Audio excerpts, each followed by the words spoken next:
Hello and welcome. I'm so glad that you're here, whether you're watching us live and you're interacting in the chat, or if you're watching later. We're so glad you're here, period, in any form that you could join us. We've got a very special episode. It is the last episode of the season of More Readers, More Stories.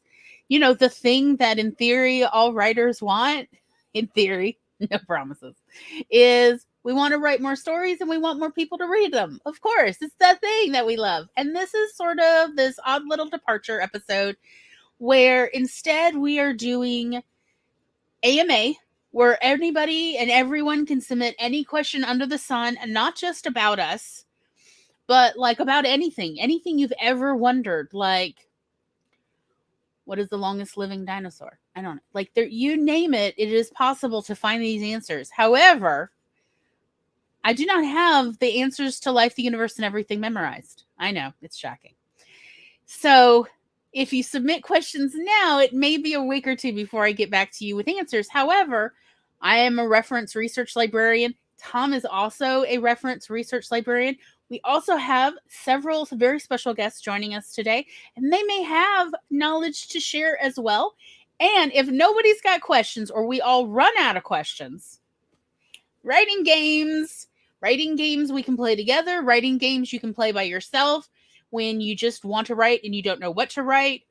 Writing games are super fun, and they're a great way to both deal with writer's block, to avoid writer's block, but in general to just enjoy this very cool creative outlet of writing.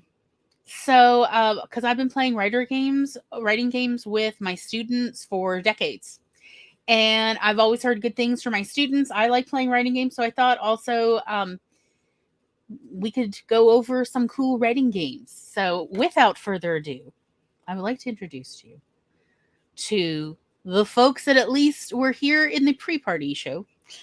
There is the wonderful Megan is here. Woo! Yay! And surprise fantastic appearance. It's Laura Nettles. So amazing. Hello. Woo! I just got a message from work. Oh no. Okay. Maybe we'll get joined by Laura, maybe not. I don't know things. And then, you know him, I love him. It's my technical producer and brother, Tom. Yay! Hello. And for all I know, more people are going to drop by later. I have no idea what's going to happen. It's an absolute chaotic episode. That's all I can promise you. All chaos, all time. 3+ hours of chaos is all I have slated for you for today. I hope that's what y'all wanted. You know, the usual. Yes, that's what I brought. Okay. Maybe with even more fun. As per our usual, how is everybody doing? And also, how is your weather? Pretty good. It is 62 degrees out and cloudy, but, well, it's partially cloudy. And other than that, it's a lovely day outside. Unfair. Just unfair how consistently good weather that place has. Truly. Yeah. It's been in the 60s, but right now it's 84 for the first time this year. Are y'all dying up there? My God. No. No, Gloria, they're sunbathing. Do you have air conditioning in Yes. Canada? Like, you Yes. actually, cool air comes willingly out of... We're not all British. We do have AC. Just some of us. Yes, I get. Well, when I went to school in the early 90s in Canada, they were like, no, air conditioning technology has not reached north of the border. And they acted like it was like an American filth that had not yet come to Canada. And I was like, it never gets hot here? How is... Okay. Oh, it does. See, that's what I was thinking. But, you know, people are funny. So... I think the weather here, I was just looking it up actually a little bit before we went live, and I believe it's like 80 something here. Let me look. 87. Yep. 87. Only 13% chance of rain today. But you Oh, it looks lovely outside. It's a great day to go take outdoor photos. It is 55% humidity. Many of you would melt. Yes. Hey, they did fix it. Yay. Just turned into a tacky mess. Yes, it is very much. It's 55% humidity and 80. Let's see, 86 degrees means you just starting to get that stick. Like every time you get up out of a seat, you regret it. The back of your legs regrets it. And we're like, you get that humidity up maybe another 5%, and then you start dealing with swamp butt, which is a real problem here. And the only solution to swamp butt, honestly, is owning a bidet, because it will cool everything down back there, which will also make you feel refreshed. I'd like to recommend bidets again to everybody. I know nobody asked me a question about Glory. How do you live such a happy life downstairs? And the answer is bidet. Once you try a bidet for a weekend, you'll never go back to just living with toilet paper. That stuff's gross in comparison. Now I only use toilet paper for drying purposes. It's wonderful. So again, if you want to live in civility, I cannot recommend a bidet enough. And also, you can install a bidet in your own apartment in less than 15 minutes. Tom did it. Well, for beginners, probably less than an hour. Without causing mostly permanent damage to anything. I mean, one of the things I have learned in the last 2 decades is if you are truly an amateur, just take whatever time it says how long it'll take of cars or home repair and multiply by 4. Which is why, what should take 2 to 3 hours on a weekend takes the whole weekend. I've had my life ruined by so many amateur car repairs. Yes, wet. You know what? I find that I don't quite get the same refreshment from wet wipes as cool running water, but maybe that's just me.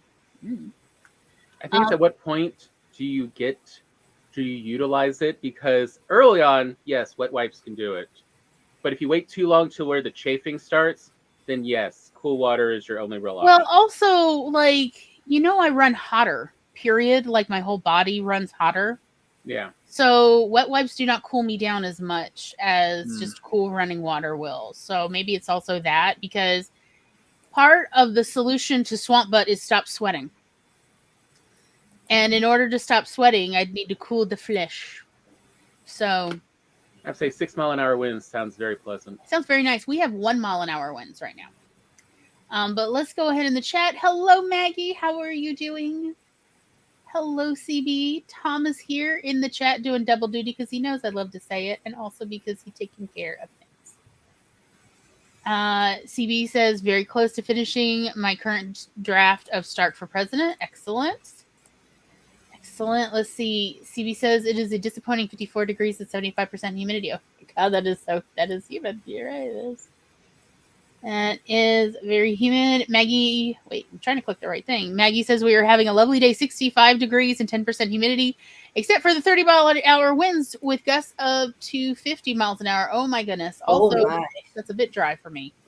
A lot dry. I can just picture now the Chi Nation flying up into the wind a la Wizard of Oz. Get back down here. She's going to need to tether those babies. Spence says 55% humidity is pretty normal around here, too. Brontosaurus is paleontology? Okay. Paleontology's Pluto. Is paleontology's Pluto. Okay, yes.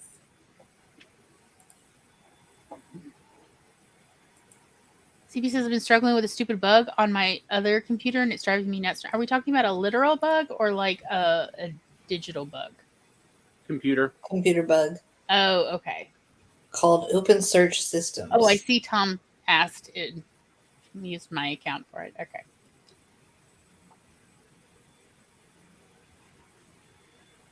The Chi Nation is refusing to go outside because they are smart. Puppy pads today. Makes sense. Computer bug called Open Search Systems. I'm so sorry, dear. I myself have dealt with that nemesis.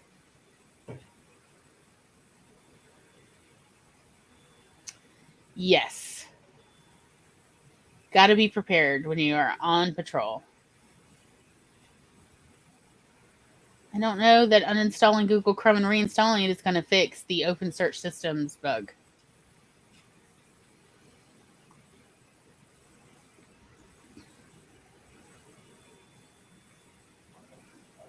Okay, is it not what other creatures from the Bone Wars should be affirmed or dismissed?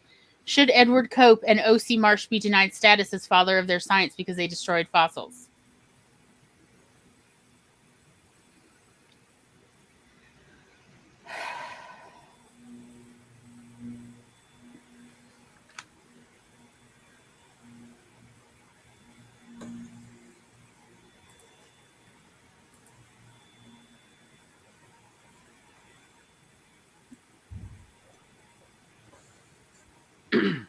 I have no idea. I think destroying fossils is not necessarily the worst crime against fossil research. I think it's also another of those you are going to have to judge them based on their contemporaries, not modern sensibilities. Yeah. Don't go excavating with dynamite. They used to actually do that, Laura. I know. This is a real thing. Yep. So, I mean, the whole background of paleontology is like it makes Indiana Jones look noble. And so I agree with those who are just like, let's just list them as old dead dudes. Yes, let us just old dead dudes. You mean kind of like the British Museum? Yes. Also, as far as the Brontosaurus, it is unique now. They did finally find the head. It's been corrected. It's its own guy. It's back in the system. Mm-hmm.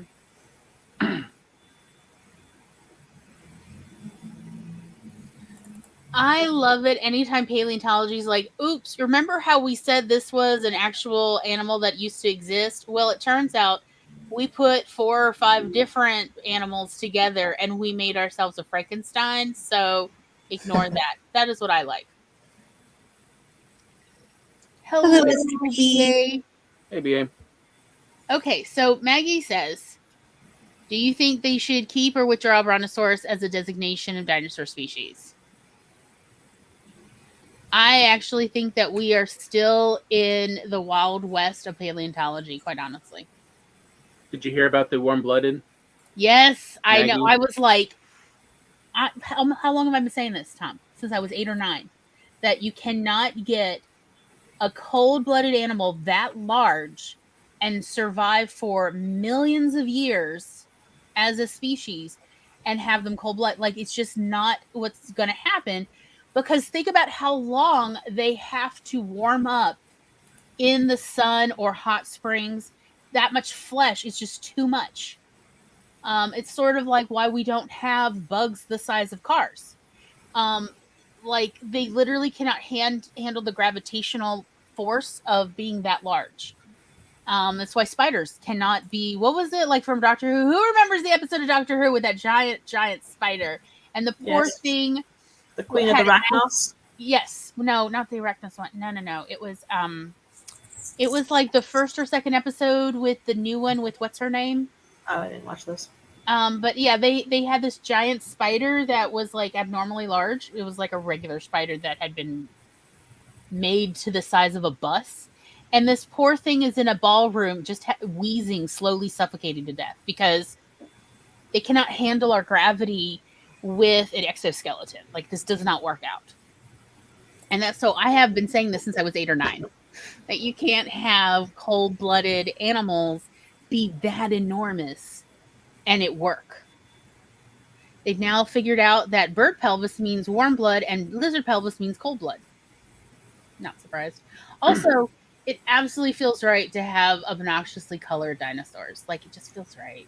Also, that means that they're just gay dinosaurs, and I'm here for this. All those 80s and 90s movies with dinosaurs in them, which are mostly sauropods, would all be really warm and comfy.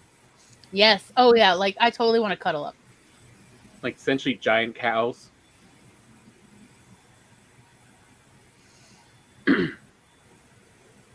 Maggie coming in with the spicy opinions. Yes, they destroyed fossils so the others couldn't find them. It was gross. It wasn't negligence. It was straight malevolence. Yeah. They've now figured out. Okay, yeah, we got that one. Newton was an ass. I'll say it. He And wasn't he used an idiot, his power. He was actually malevolent. Yeah, Newton used his influence to get rid of his competition. He literally spread false rumors about people on purpose to discredit them. He did all the terrible things that, you're not supposed to do. Like, he canceled his enemies. Oh, he very much canceled people who did not even deserve it. Mm-hmm. They hadn't done anything equally bad. Like, he just canceled because he saw them as legitimate competition for himself. So, yeah, he is not somebody to admire at all. Like most of the, old dead dudes of paleontology as well. They are not people to be admired. But yeah, we can remove them too. Several of the women of paleontology, yes, they are actual nice people. They may be a bit ornery, but they are decent people, appear to be. Can we just credit Sally with creating paleontology, since she did name most of the early fossil stuff and everything? Yeah, I like her a lot. I mean, again, she was ornery. But she sold seashells by the seashore. And she was likely very She has her own rhyme. That's the real immortality, Tom.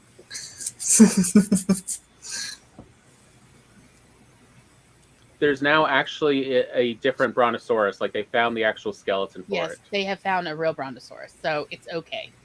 No, look, it's paleontology. It's all confusing. That's what Gloria's talking about, the Wild West. Yeah. They actually have the Brontosaurus is also its own now. Yes, but the Brontosaurus, it turns out, is actually real. Even though that guy's stuff was faked. Which really says a lot about we're in a universe of potentiality. If you think it long enough and hard enough, it will turn out to be true. So be careful of your thoughts, y'all. Not all the skeletons that they thought were apatosauruses were apatosaurus, so that's why they split off and went, oh no, that's actually a Brontosaurus. Right. It's like, yeah, they. So not to worry, because I too love Brontosauruses a lot, and it turns out they are still real because we love them so much. No, they are real because they've turned out to be real, even though that guy faked it. And other people then faked it to try to look legitimate as well. And yet Brontosauruses have still existed, so figure out that. We live in a holographic universe, okay? As I said, my only takeaway is be careful of your thoughts. Because it turns out our thoughts may possibly influence the universe we live in. Does anyone else have any questions? About anything? So I've been trying to do research on mercury poisoning for my story. Absolutely, sure. And fun subject.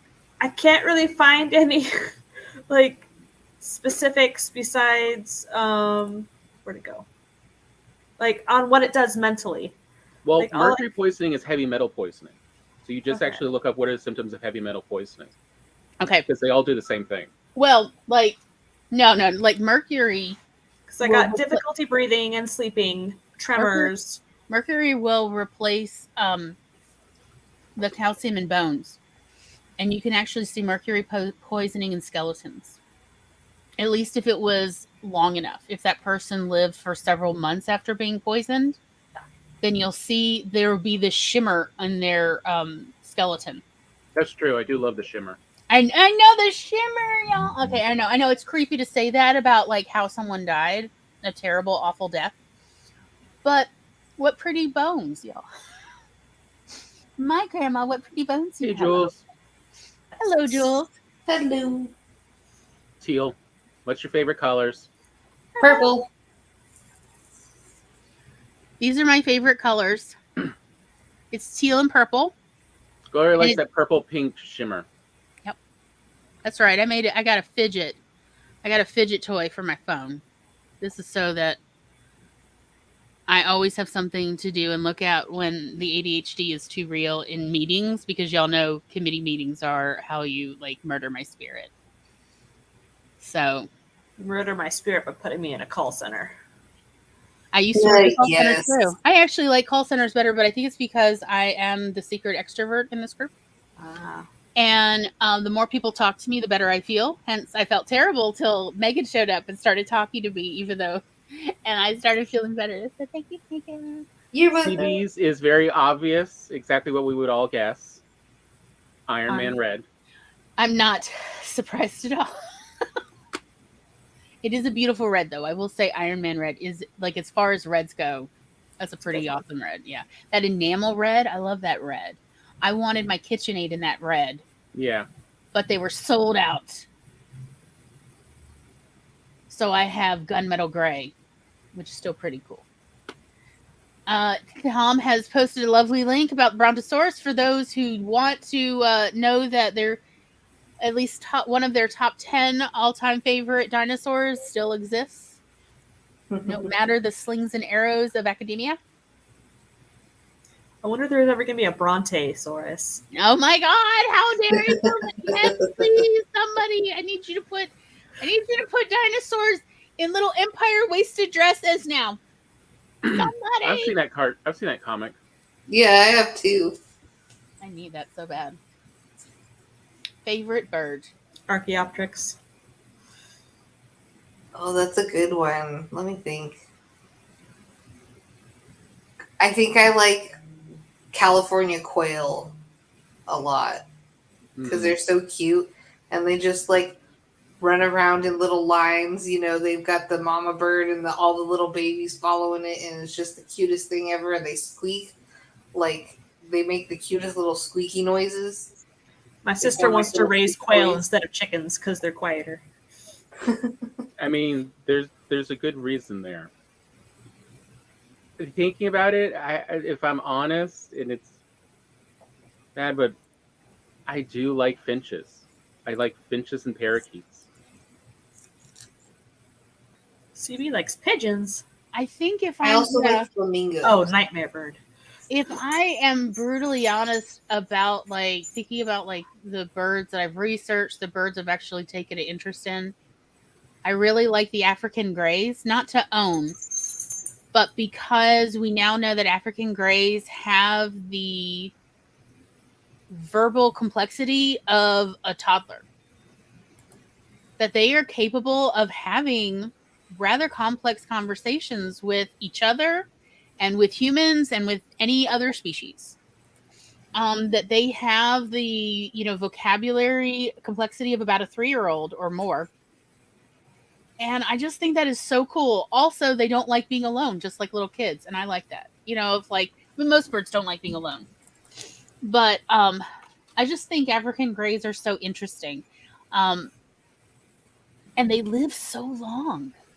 And that's kind of exceptional to have evolved to that longevity of like seeing whole worlds pass through. It's kind of cool. But I like any bird that can sing or appreciates music. Yeah. I love that birds love our beatboxes and our drum kits and all of our music. I love that. Did I send you that reel about the bird like singing the song? Oh, the one where he just and I'm like, oh my God, I loved it. It was so cute. Yeah, I love that birds, and they don't have to be in captivity to enjoy our music, because let's be honest, people play music outside, they have parties, they play it in their car with the windows down. So birds I can understand why, even though humans, maybe we bring a lot of negative stuff like pollution and entrapment of birds still kind of hang out relatively close to human settlements because we have the best tunes. And I love that about birds. Yes. Raptors. Chickens are chilly. I mean, they are really the reincarnate because they are about the same size. Like, That's correct. Shoebill storks are your Yeah. nightmare birds? They're pretty creepy. Oh, you mean because their eyes are front facing like humans? But And they their have an bills are uncanny look. huge. Oh, they will like do some damage. I've heard them break. They've broken children's limbs before from snapping on them. They can do some real damage.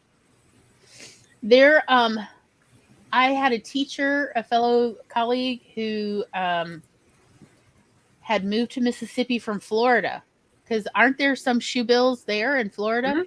And she that's what she warned me. She's like, yeah, you know where you never want to take children on a field trip?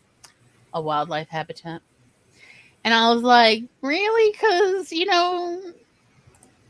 I mean, was it the alligators and crocodiles? What was it? She's like, no, it was the shoebill that got a kid. He was in a little cast for weeks. He kept warning everyone to stay away from birds because they're deadly. Oh. Okay, in fairness, she said it was the jerkiest kid in that grade, in 4th grade. He was taunting that shoebill, so he frankly did have it coming, but still. I mean, pigeons are delicious. I was looking at them about the minor birds. I was thinking, yeah, versus, and I feel the same way because mine is mockingbirds. Oh, God. No bird should have an 1.5 to 2 hour unique song that doesn't repeat. It's an hour. Where we used to live in this town, there were tons of mockingbirds, and there was this one mockingbird that liked to live in the fig tree next to my bedroom. And it started the summer with a 90-minute song. And it was every sound it heard in the neighborhood. So I knew all the games being played in everyone else's house, as well as like if there had been a truck backing up, that makes a noise and all these other things. So I could tell when someone got the new Call of Duty, because it did the whole thing. And it would do this at 2 a.m, and I'm trying to sleep, and they're loud, y'all. They are loud birds. Thankfully, back then, Tom had the darkness, and I would just yell, Tom, release the darkness! Which, of course, yes, I am a dramatic person. Okay. But what she would do, she was an all-black cat, like she had no white whatsoever. And she would go outside and sit under the tree that the mockingbird was singing in and stare at it. And apparently, mockingbirds do not like to be stared at by anyone.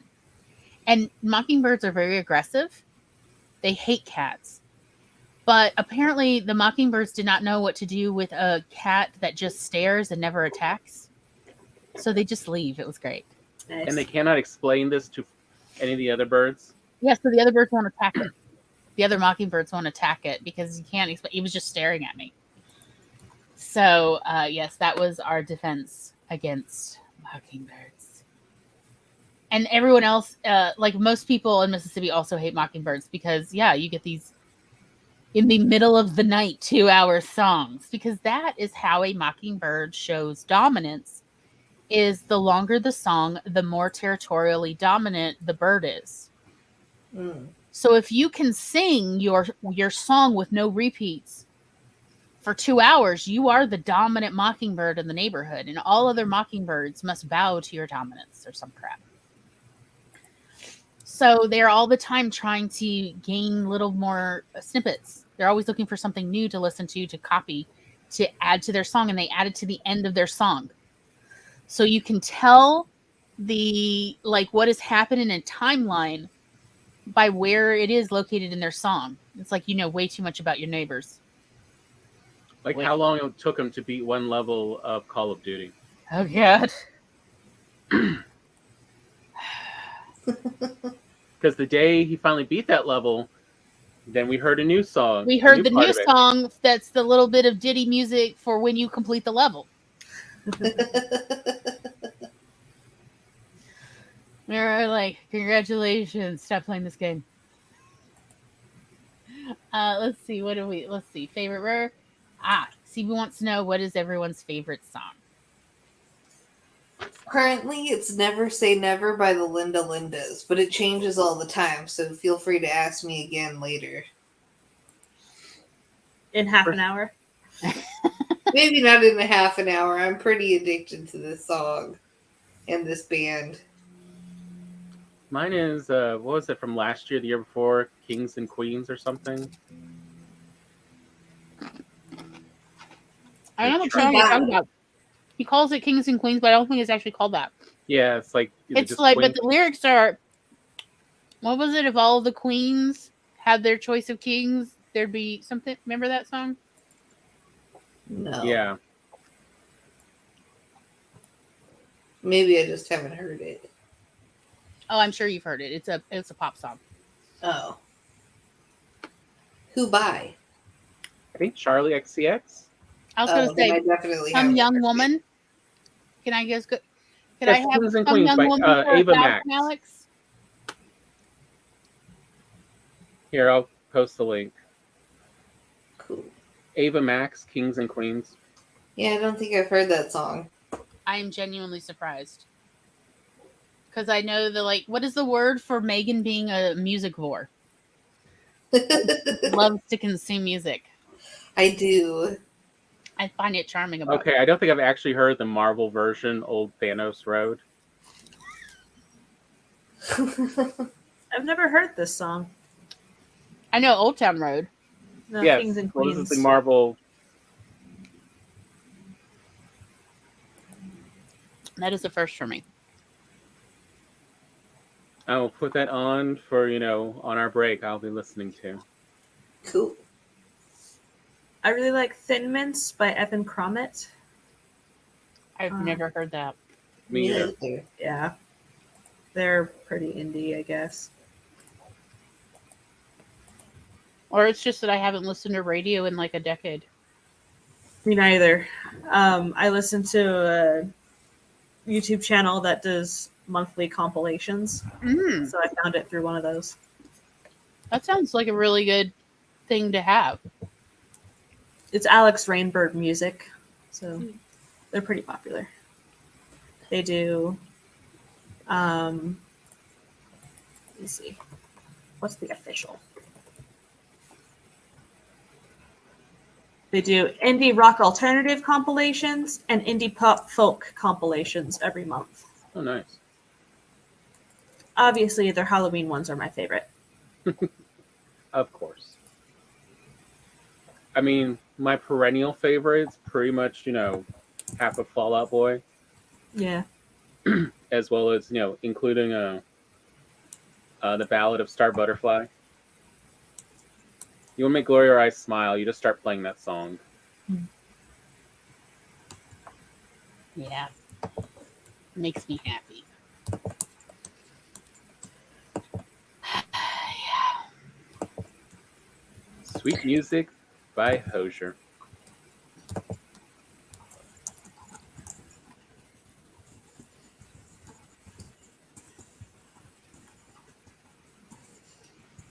I mean, I don't know that it's possible for me to pick one song, honestly. Like, not to be rude about it, just there's so many songs I love that I genuinely like. Yeah.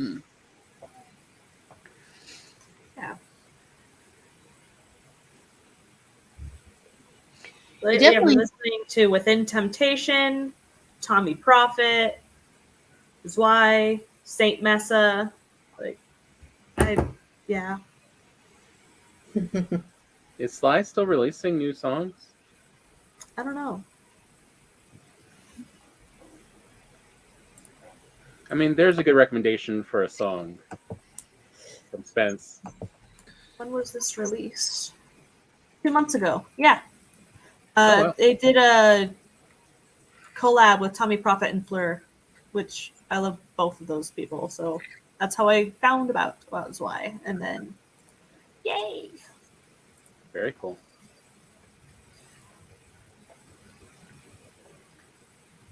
Yeah, Within Temptation's great.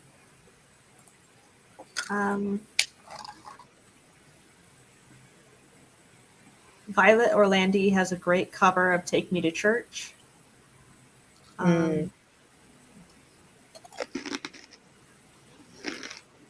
Yeah. I love Hellfire from Hunchback of Notre Dame, but the Broadway version or the what's that dude's name? Jonathan Young version. Ah,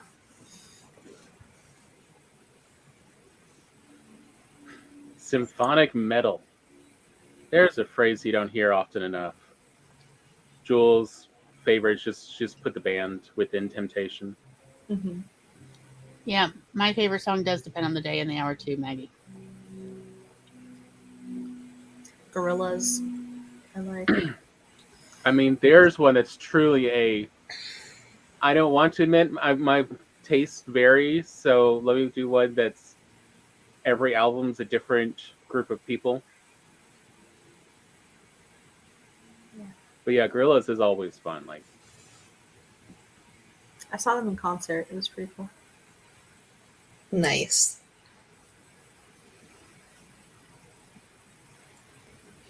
I've only ever been to one live music concert that wasn't classical music. A friend of mine got free tickets to Marty Stewart, and he was in town. And I grew up listening to Marty Stewart, so I love going to concerts. It was like growing up, I used to make my parents take me to the concerts, and I've been addicted to going to concerts ever since. Like, especially the bigger music festival type ones. Not the really, really big ones, because those are too overwhelming, but like the big ones with multiple bands playing are fantastic. I like really intimate concerts. Like, yeah, where, like I was gonna say, the Marty like less Stewart than 30. concert. Okay, I like those With the too, dive because bar then you can size. get like really up close and personal with the Yeah. bands, and sometimes even talk with them and stuff. Yeah, like that. that's what I like about like. So yeah, it's not like. Yeah, I like it when it's like so super tiny, and they just like, well, our van broke down, and we're having to wait for AAA, and we saw there was a bar, and we asked the bartender if he minded if we played a little, like that sort of.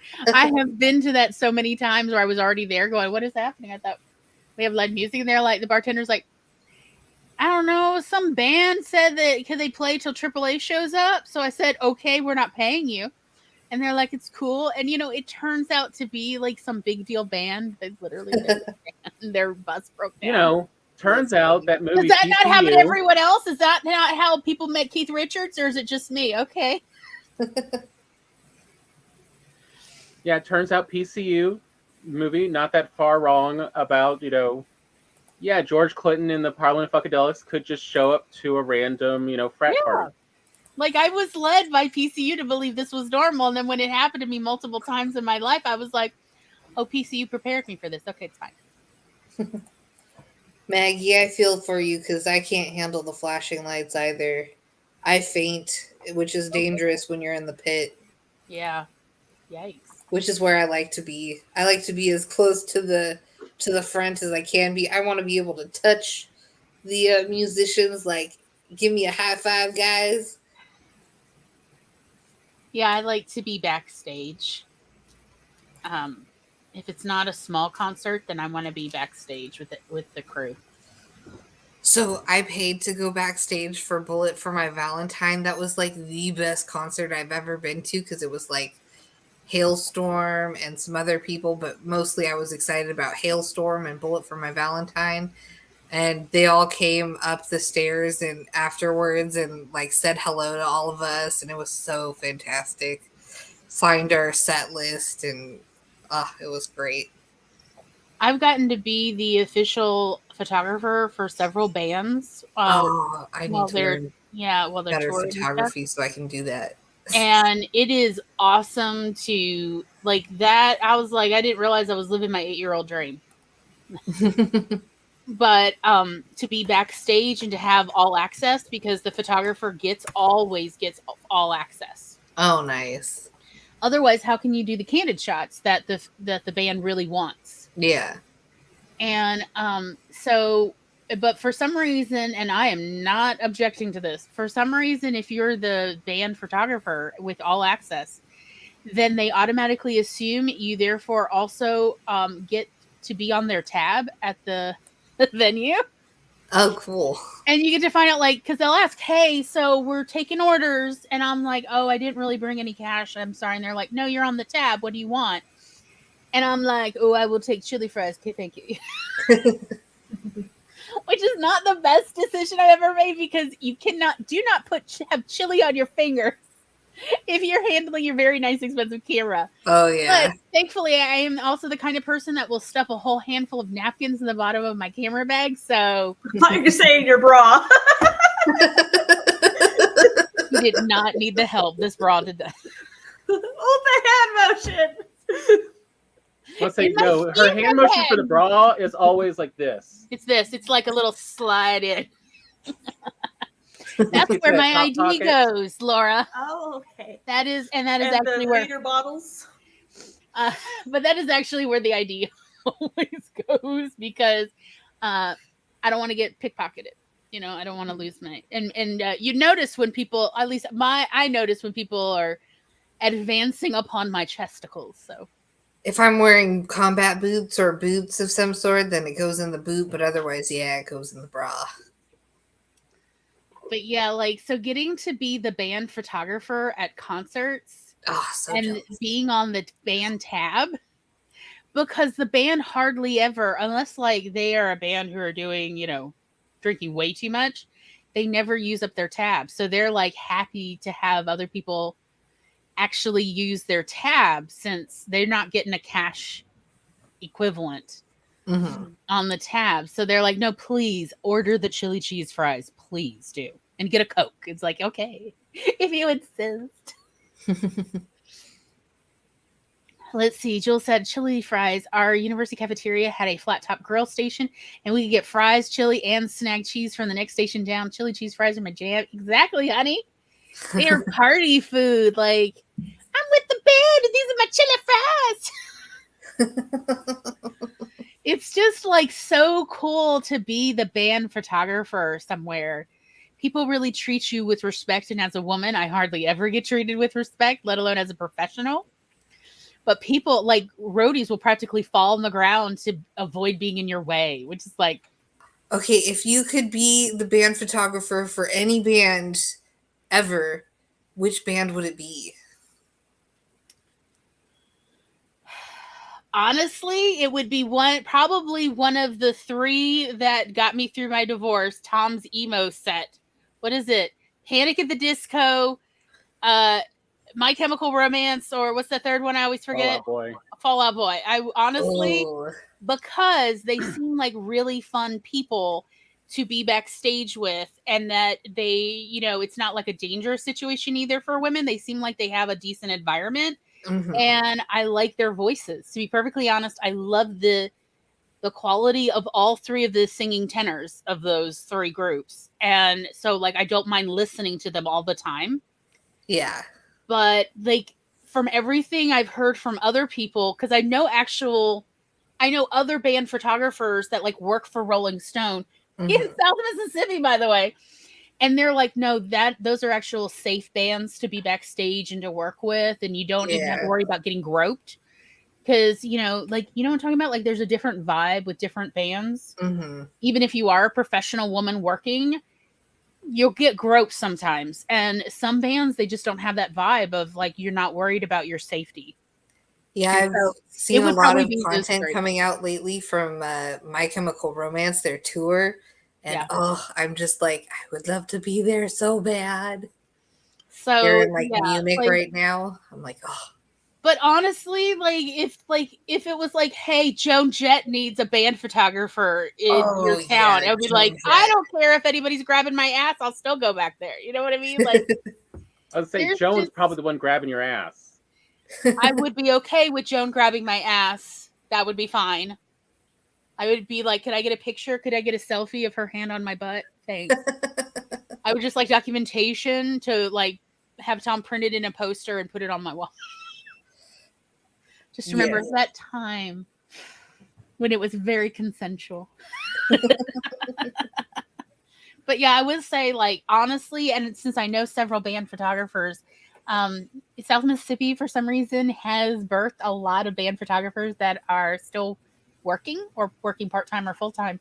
Mhm. And most of them are women, actually. There's some men in South Mississippi who are band photographers for, like, internationally touring bands, by the way. I'm not talking about, Jimbo Junkett's Jethro Tull cover band. I'm talking about Yeah. well-named rock and heavy metal and country and pop and all these real bands. Nice. And it's one of those few jobs that, aside from the fact that yes, you are on your feet and you're often out in the elements because bands tend to perform in open air concerts, it can be physically uncomfortable, but other than that, like, everyone agrees it is actually a good job to be a woman who's a professional photographer for bands. It's actually Nice. very gratifying and a lot of job satisfaction, and not as much inappropriate groping as you might think, versus I have been groped in library land, and not just by patrons but also colleagues. So and yet I have not yet been groped once backstage at any concert I've ever worked at, like, as a photographer. Mm-hmm. And most of the female photographers are like, yeah, if I got groped by anybody, it was like by just somebody who was attending, the concert, to a ticket holder, not the other staff. Yeah. Mm-hmm. And so it's a very nice job that nobody much talks about. But you do have to know what you're like. You have to be able to get the band the photos they're looking for. Mm-hmm. You know what I'm talking about? Is like think of these iconic Rolling Stone kind of images. Yeah, those action shots where they're really so, rocking out and their hair is flying. And oh yeah, it's like, and it's all sexy. It's so sexy. Yeah. It's so dynamic and cool. And yeah, you have to be good at getting those shots and having the equipment for it and having it with you in that moment when you need it. Mm-hmm. So not just anyone can do it. Mm-hmm. And for some reason, women tend to be better at it. It seems like, at least of the people I know, because if you've ever tried to take pictures of children, particularly children in the wild, it is very similar. So honestly, if you want to be a photographer, a professional photographer of bands, I'd honestly recommend practice taking pictures of, like, kids playing at parks, with consent. Yes. A band I would love This is to one photograph. of our classmates. Oh, wow. Yeah. Who Nice. does it professionally now. Mm-hmm. Those are some great shots. Yes. She's very talented. And you can see, like, yeah, you need that Rolling Stones and iconic look and how to capture it. And when they're about to make that pose, like, that's part of it, is you do have to predict what they're about to do. Mm-hmm. But yeah, like, so, and there's the link if anybody's interested in looking at more of Jen's photography. Yeah, she is really good with band concert photography. And she has, like, good she's good at interacting with people. Like, she has, I would say, a good bedside manner. And she always has. She and I started at about the same time here in South Mississippi, because South Mississippi back then had such a thriving live music environment. So it was very easy to, get your chops, to earn your photography cred here, doing it. So that's how we met Jen. Nice.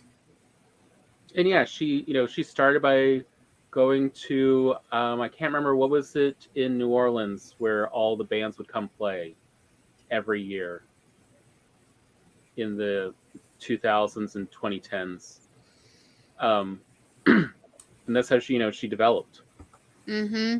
Yeah, we used to have, here in South Mississippi, we used to have some really wonderful venues that had enormous motherboards. Mm.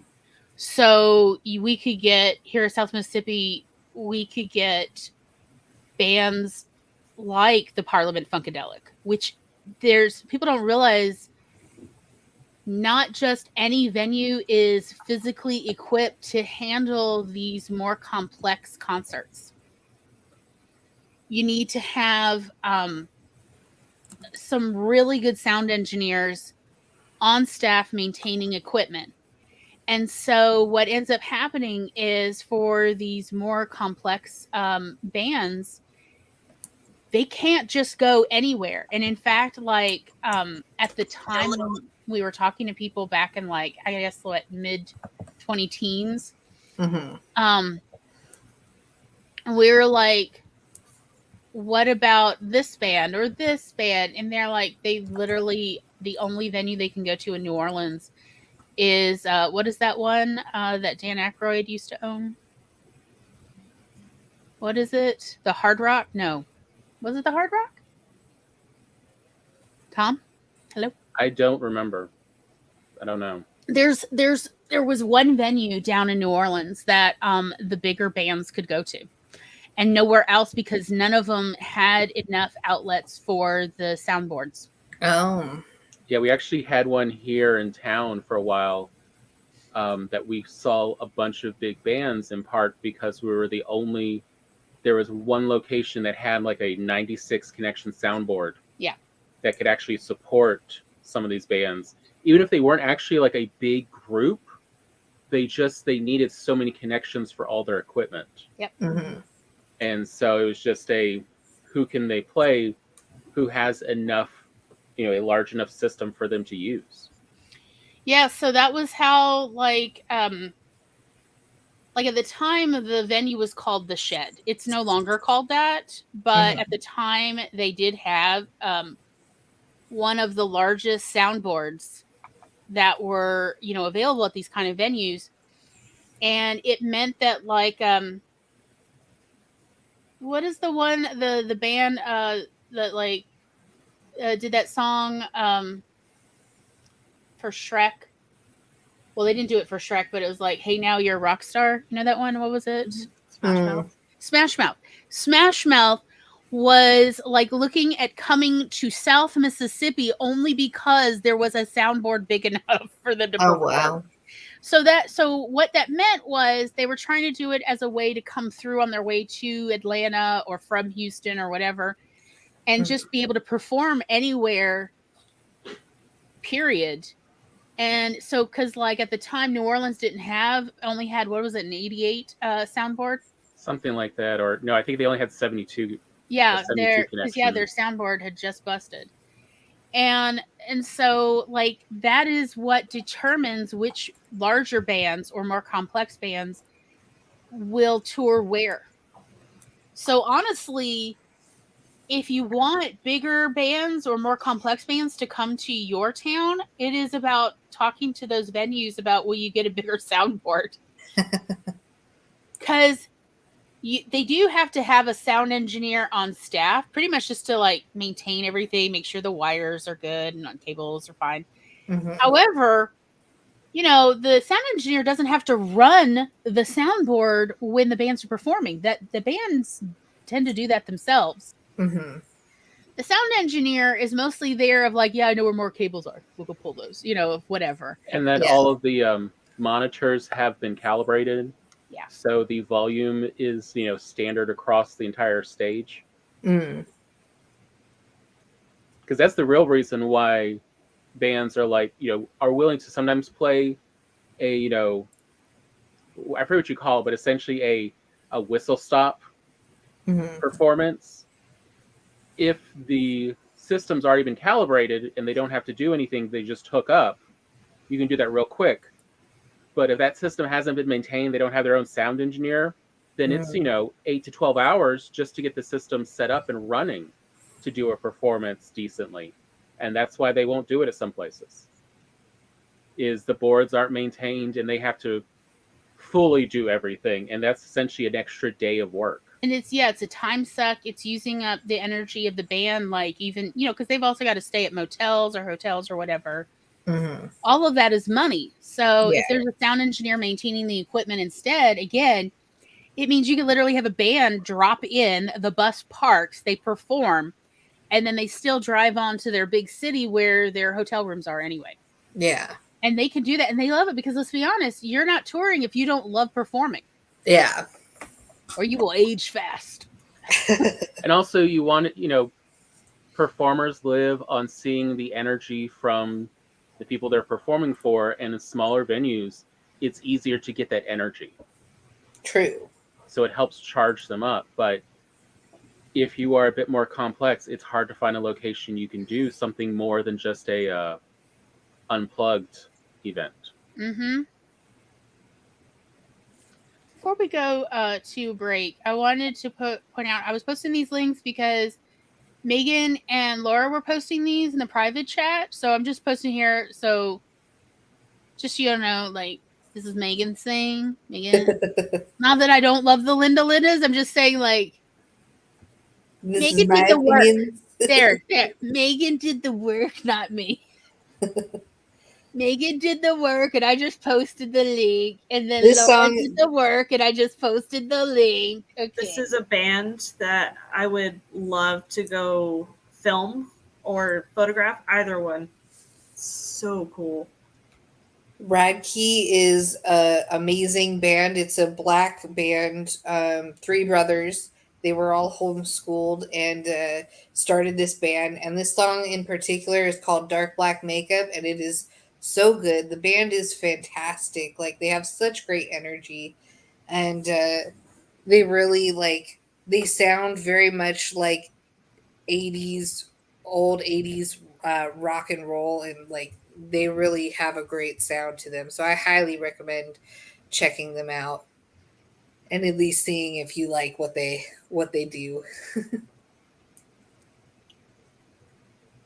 Tom posted this for Old anyone Thanos who'd like Road. to hear Old Thanos Road, which I'm definitely want to check out this week.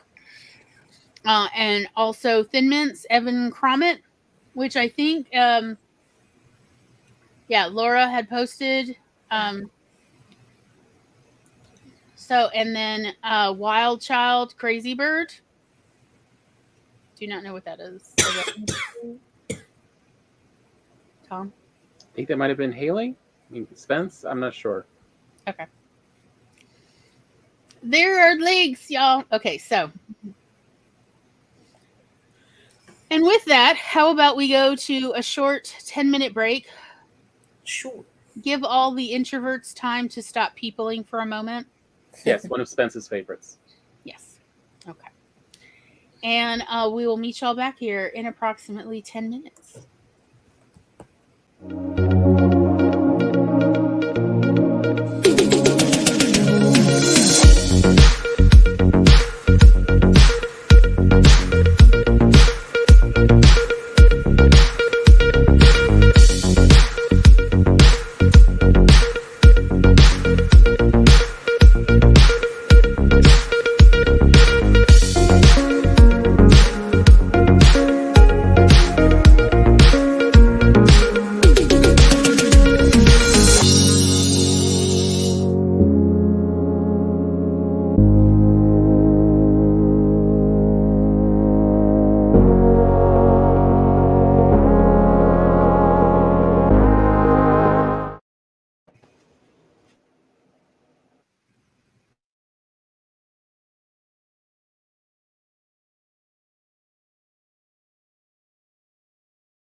Maybe beep.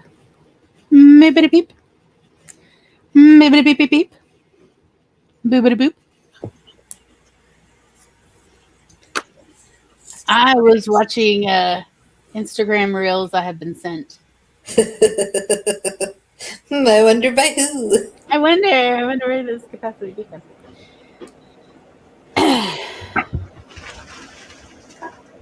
I unloaded the dishwasher, ate some cookie dough, went to the bathroom, and started writing a story.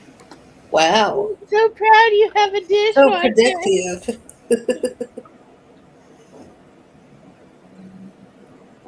You sound so together and adulting.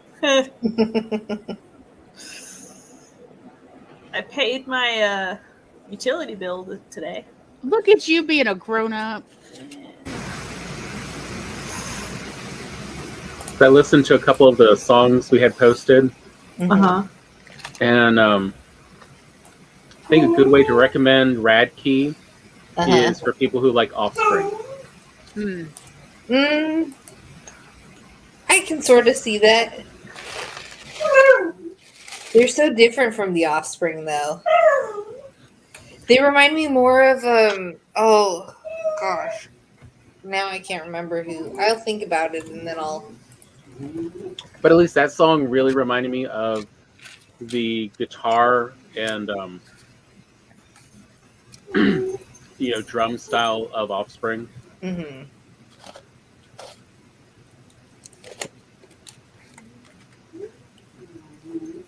They are fantastic, though.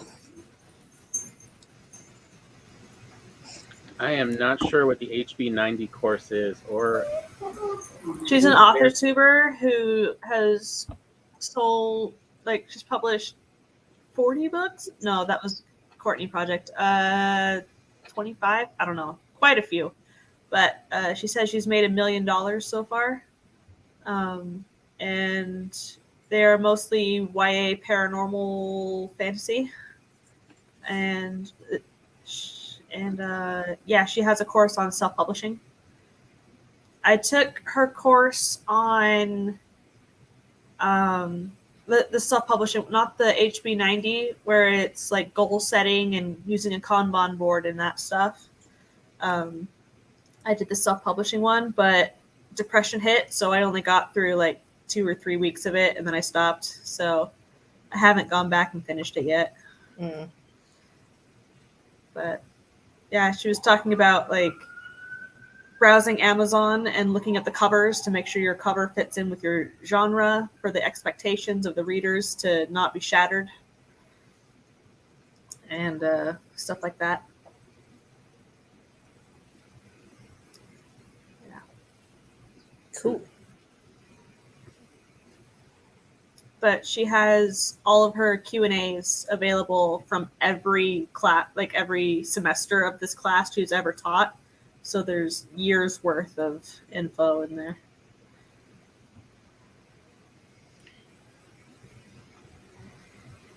Yeah, 25 books. I am slowly working on my own method to work for someone like me who is both autistic and ADHD. Mm-hmm. And so far what I found is I need an equal amount of hooks to kind of keep the reader entertained as I need to write to little things that make me giggle and cackle. Like if I can just have something in there that the reader probably will never get this bad joke I have put in there, but I want to put it in my own writings. I do find it does help motivate me. Yeah. I find with my ADHD, it helps me to write short stories, short things, so that I can get that I finished more often, and I don't have to deal with subplots. It's just what am I exploring? Explore that emotion, explore that moment, and you're done. This is where you're like the only other writer I've ever met in like who's alive, who's like me. I prefer to write short stories because You get that hit, that dopamine hit faster. And like, I like that shorter format of less than 5,000 to 7,000 words. You know, if honestly, it's even less, usually less than 1,000. Like, I don't read novels as much anymore. I just can't focus that long on it. And so, like, sometimes I can't even get through a short story. But Flash I can do, and Drabbles I can definitely do, reading-wise. Yeah, like most other writers I've ever met are like, no, I love novel format. And I'm like, I do not have le focus. I need that dopamine regularly, or else I just lose interest in, like, will instead go paint my nails. Will instead go scrub the bathroom. I will, like, the things I will do to procrastinate. Something that won't get me dopamine. I will do all sorts of things. See, I get my dopamine from the actual writing process itself, but I get like even more dopamine from publishing it and getting like opinions on it. Yeah. But you get opinions faster if it's a short piece. Yeah, I know. It's my curse because I don't write And short if anything, people are more likely to give you feedback if it's a shorter piece, because ain't nobody got time to like beta read a 100K. beta read like your book. You know, like people are barely out here in the streets surviving. You know, like, yeah. And then sometimes you have ADHD and you forget that you were supposed to give a response to a piece of short fiction, and and then you never respond, and you hope everyone forgets that you had said you would do this because you keep forgetting. Yep. Sorry, Spence. And Laura. I think you've said it to Laura too. I think you've forgotten how many times you said you. I usually responded. I got Laura's one eventually. I'm still behind on Laura, so it's okay.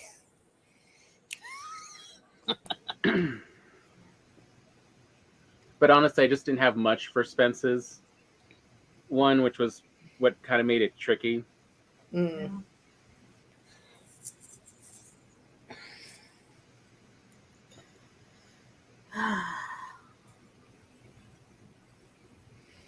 So I have a coupon code for the HB90 class, Jules. I don't know if I'm allowed to give it to you because I was in her other class, but I don't know. Saves $99. Nice.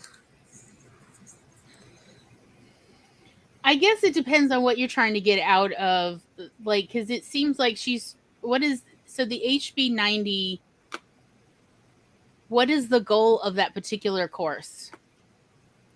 It's a boot camp for 90 days to meet your goals for every quarter of the year. So, like, your 90 days, this is your Kanban board, and I don't know what else. Like, she has a bajillion notebooks for everything. But I never took it.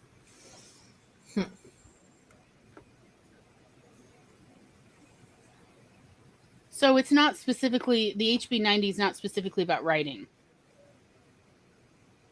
It's just like your goals, like in life in general, like here, how to like. I think it's geared towards writing.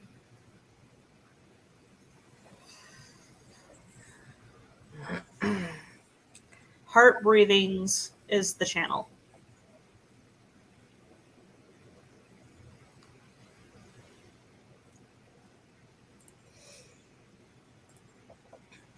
Jules says it is for writing. Okay.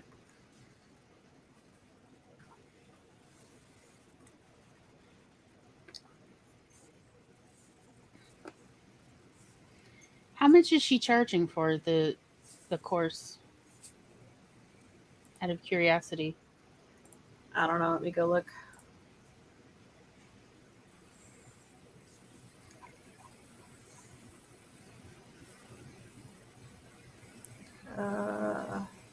Okay, it looks like it's about $200.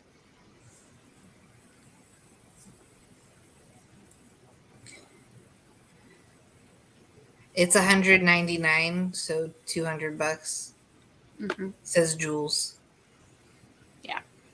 It is for setting goals for the book or books you want to write in the next quarter, establishing realistic deadlines and sprinting. That's why Jules is wondering if it's worth the budget or not.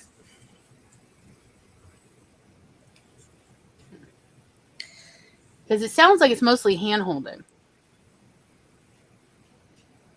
Most people who really don't know how to do planners, Oh. how to set their goals correctly, how to actually plan out their days and weeks, Sub goals and how to set realistic goals, Hi, Carrie. achievable goals. Hey, Carrie.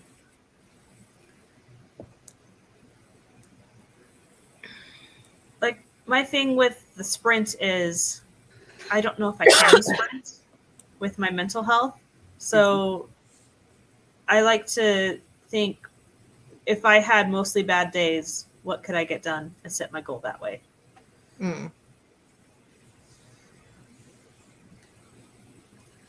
I don't know what's up with my mental health. Like this weekend, I was in a total funk Saturday and Sunday. Mm-hmm. But I still wrote 3 stories and did dishes and took out the trash. That's cute. Wow. So it's like, I don't know anymore.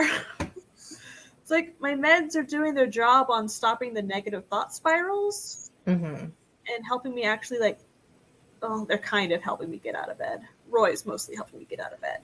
But Yeah. Yeah.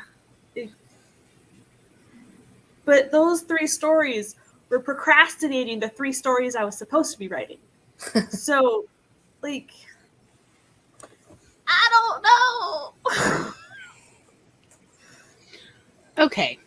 All right. Look. Okay. Check this out first. Yes, it is Parade Magazine. And yes, these are other goal setting pages that are available. You could download, or you could honestly just draw it yourself on your own paper. Try these out before spending $200. Maybe it's just seeing how these kind of thoughts and goals are organized, maybe what finally clicks it together for you, and see if that helps. Maybe you need accountability buddy. Yeah, that might help. Because it's like Weight Watchers. Weight Watchers itself is not the be all end all. Having that group of people that you see regularly at weekly meetings and you run into them elsewhere in the world, or you know them elsewhere in the world, that's what really helps, is that community support. Mm-hmm. But again, check out those free goal planner page type different downloads. See if any of that speaks to you or helps you sort of reorganize your thoughts. And then, we are all here to help be that community support, and we do not charge to meet each other. If you want to, Jules, on Discord, we can do a call and set monthly goals for June. Yeah. And do check-ins. Yeah. Yeah. I'm totally open to that. And we have Sunday Fun Day in Charlie's Discord on Sunday evenings, and some folks just come in and they literally just check in. This is what I've got. They're just being accountable. And then they go to bed. You don't have to stay and play games or hang out for hours upon hours. Several people I've known, they just come in maybe once a week or once a month, and they just, hey, everybody, so this is what I did. This was what my goal was versus this is what I actually accomplished. And everyone's like, cool. And they're like, well, I'm going to go to bed. Bye. That's it. And that's fine. And again, nobody's charging you for that. Yeah. But, I mean, look, if you want to pay, as I said, you could give people money. It's definitely still better than a cocaine addiction. Mm-hmm. Okay, so... And that's not the most expensive course I've ever seen. Yes. Yeah. Because I was like, if it is more... honestly, okay, so here, this is my actual rule of thumb. If it's $100 or less, it may actually be a useful course. If it's over $100, the more over $100 a course is, the more full of BS it tends to be filled with, and I have learned this one the hard way. Mostly because I've actually worked at plenty of jobs where they pay for it. And I was like, I don't know how much this is going to help. And they're like, look, we have it in the budget. We want to spend $500 for you to take this course. Like, okay, you want to, I will. Worthless. Absolute waste of my time. Versus, as I said, if it's under $100, it tends to actually be useful stuff. Over $100, and I realize I may be slightly too stingy on this because Thomas pointed out I don't seem to understand how inflation works. I do actually understand how inflation works. I still think, in old money terms. So I'm so sorry, y'all. So it may be that $200 is the new $100. I don't know. But I have, seriously, y'all, you see any writing course that's $800 and it's not through a university that actually you go to a real class with a real accredited professor. It's not an accredited program. It's just a rando person with their $800 writing course. That is BS. I'm going to tell you right now. If it's just a human being and they're not accredited or any BS, it's just you're paying BS. You're helping him pay for his kid's orthodontia bill. I did pay $1,000 for one course from an author tuber. How did that go? Pretty good. I don't think it was worth that much, but it was how to create story seeds and come up with story ideas on the fly and not have to take months and months trying to come up with a story. That's something I would need, but not for that price. Yeah. I was going to say, right now, as far as a good writing course and sort of becoming an author tuber, I have actually been enjoying, Brandon Sanderson's Here's my college course I give every year. Yeah. One course oh, sorry. Continue. It's all on YouTube. And it's for actually getting published. He also then goes over what do you do with contracts? And then he has a friend come in who does, self-publishing. Mm-hmm. And he had a friend come in who does short stories. Yeah. Yeah. And he talks about, how do you create these ideas? How do you create these characters? It's real simple. But it's only simple once you know what the components are that create a setting or a character or a magic system.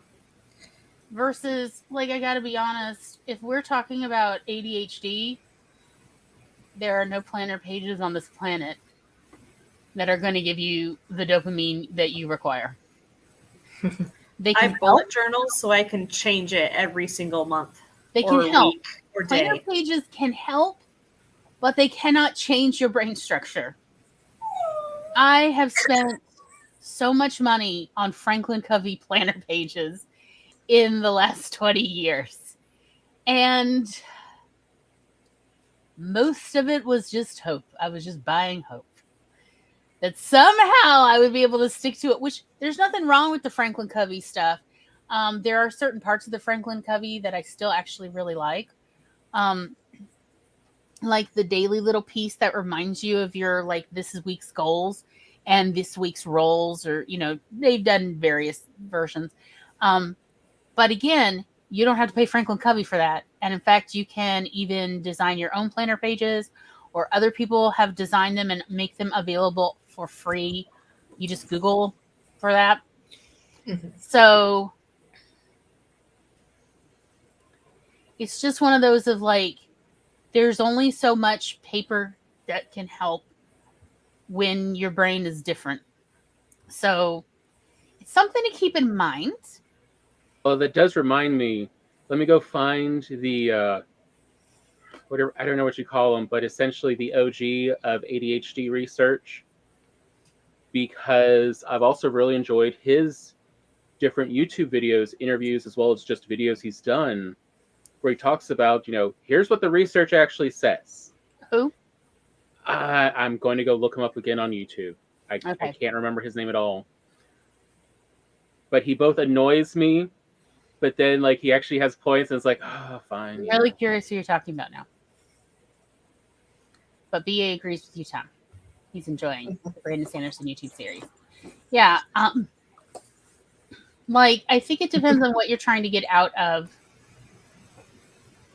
a course for writing, because there's a lot to writing that's not just put button seat, put pen on paper.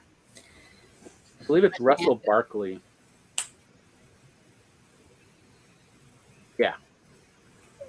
He's like one of the oldest researchers on ADHD. Oh, that one. Yeah, because I really feel like what at least neurodivergent people can get out of these kind of goal setting coursework is really more of what you're going to get out of the parade article I posted.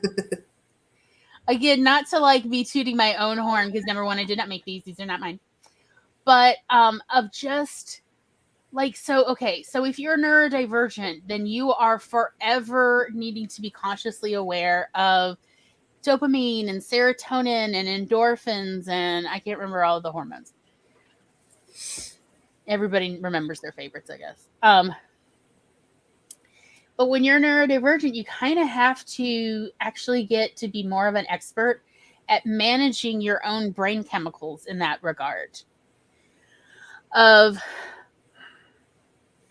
You set your project goals, and then you need to set smaller and smaller steps.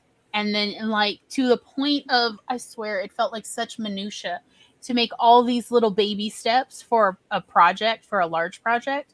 But the truth is, every time I get to check something off or mark it out as done, I get the hormones, I get the dopamine, and maybe a little serotonin, and I don't remember what are the other ones, but you know.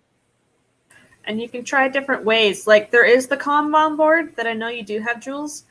I tried the Kanban board. It did not work for me. Once I put the sticky notes up there, I got blocked and I couldn't work on it. I made more and more sticky notes with the sub steps, and I just gave up on the project. Like, and said that's part of why works more for me. So like that's also why I highly suggest, if you are on this channel, if you watch these videos regularly, there's a more than 90% chance you are neurodivergent. Yeah. That you are, to some degree, you can relate. So go watch that video on how the ADHD brain works. It's really about how the neurodivergent brain works. They are really talking about, with the current state of neuroscience, that in the next DSM, combining OCD with autism and ADHD, because with part of autism. Yeah, so the part where a person can live independently, of separating autism for those who, the part of autism that masks, the part of autism that's capable of truly masking, that will be grouped in the next 20 years. We're now expecting, and I do have articles if anybody's interested in this latest research on this, because they've recently been presented at conventions. But they're probably the next 20 years, they're going to get grouped in, because the brain imaging of children diagnosed with OCD, ADHD, and like the kind of autism that can mask effectively, ASD, that they can't distinguish these neuroimaging versus the neuroimaging of individuals, children who are not capable of masking, who require like constant support care. There is a difference in their neuroimaging from the other group. And so likely, in 20 years, OCD, ADHD, and I hate the word high functioning autism. It's such an ableist phrase, but for lack of a better phrase right now, that kind of ASD will probably all get lumped together in the next 20 years and just be, it's just called the neurodivergent brain. Yeah. So it's something to be aware of. Also, I'd like to point out, if you are neurodivergent,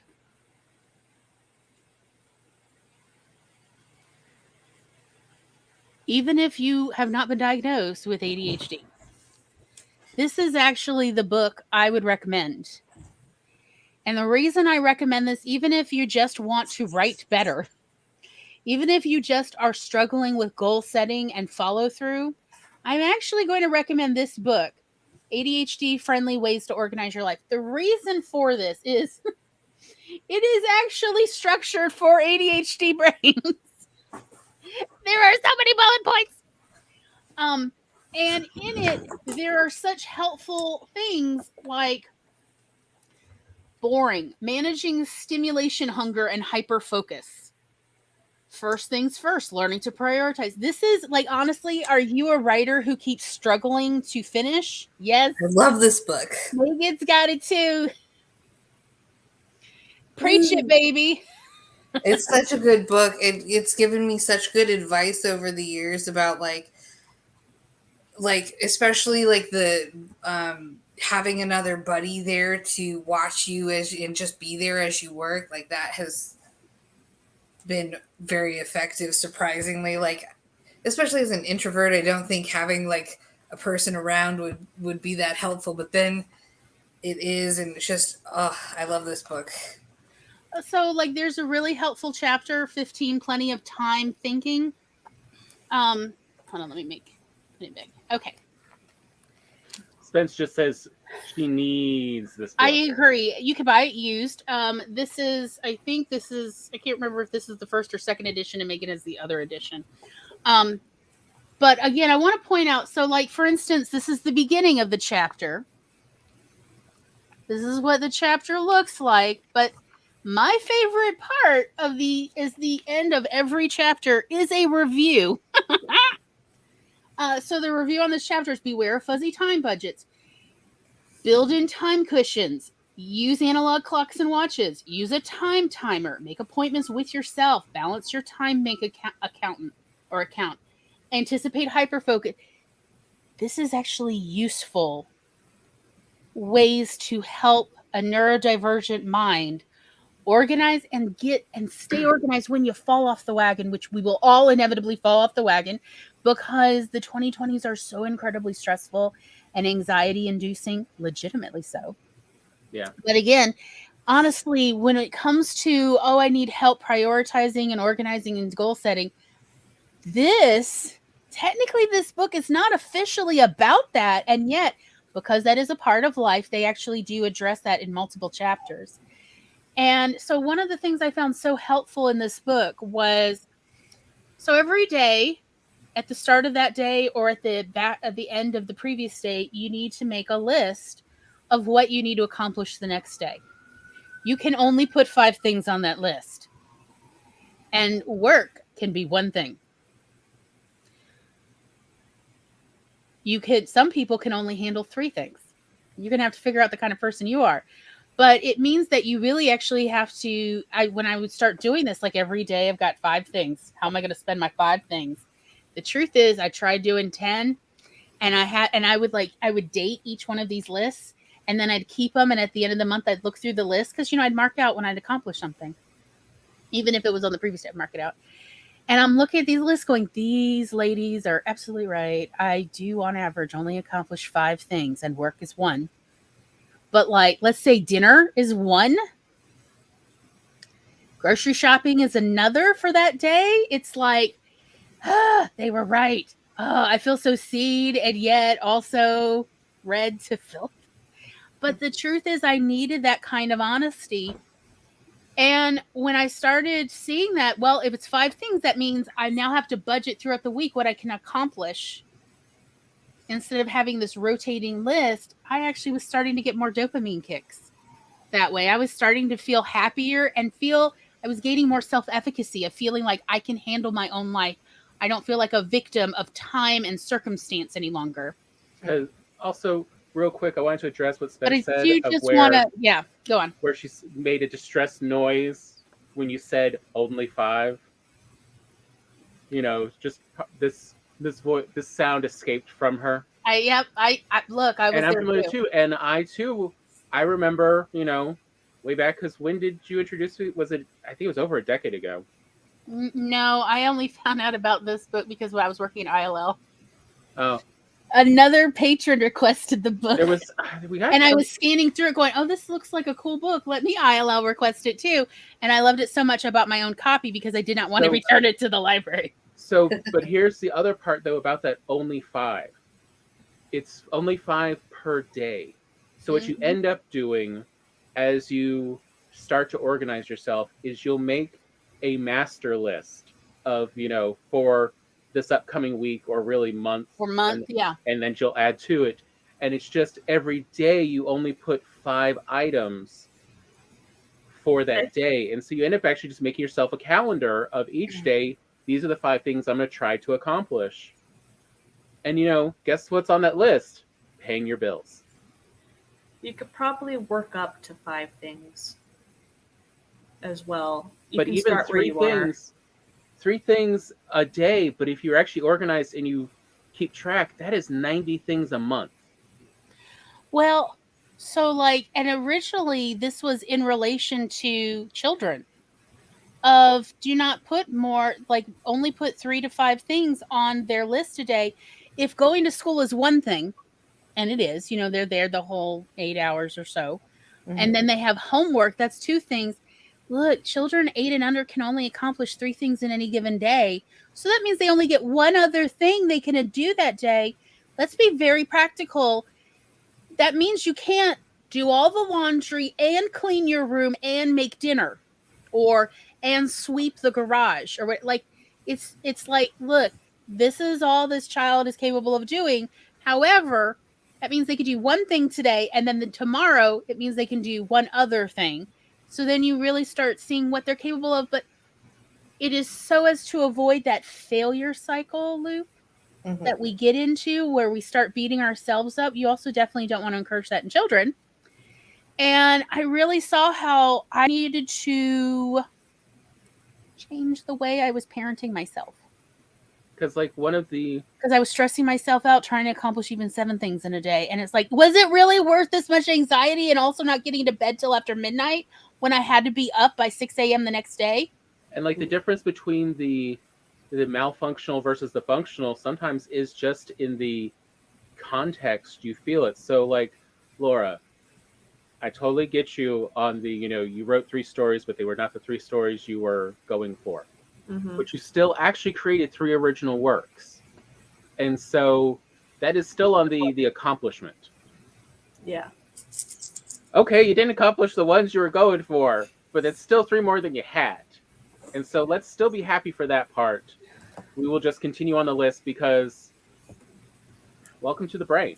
But it's why I like this particular one, this one in the Parade article, Make It Happen, where there's top 3 things to do, as well as you've got meals that you could just write in after you eat and things you must do. Again, if you're neurodivergent, it is time to get real honest about you're going to need to simplify.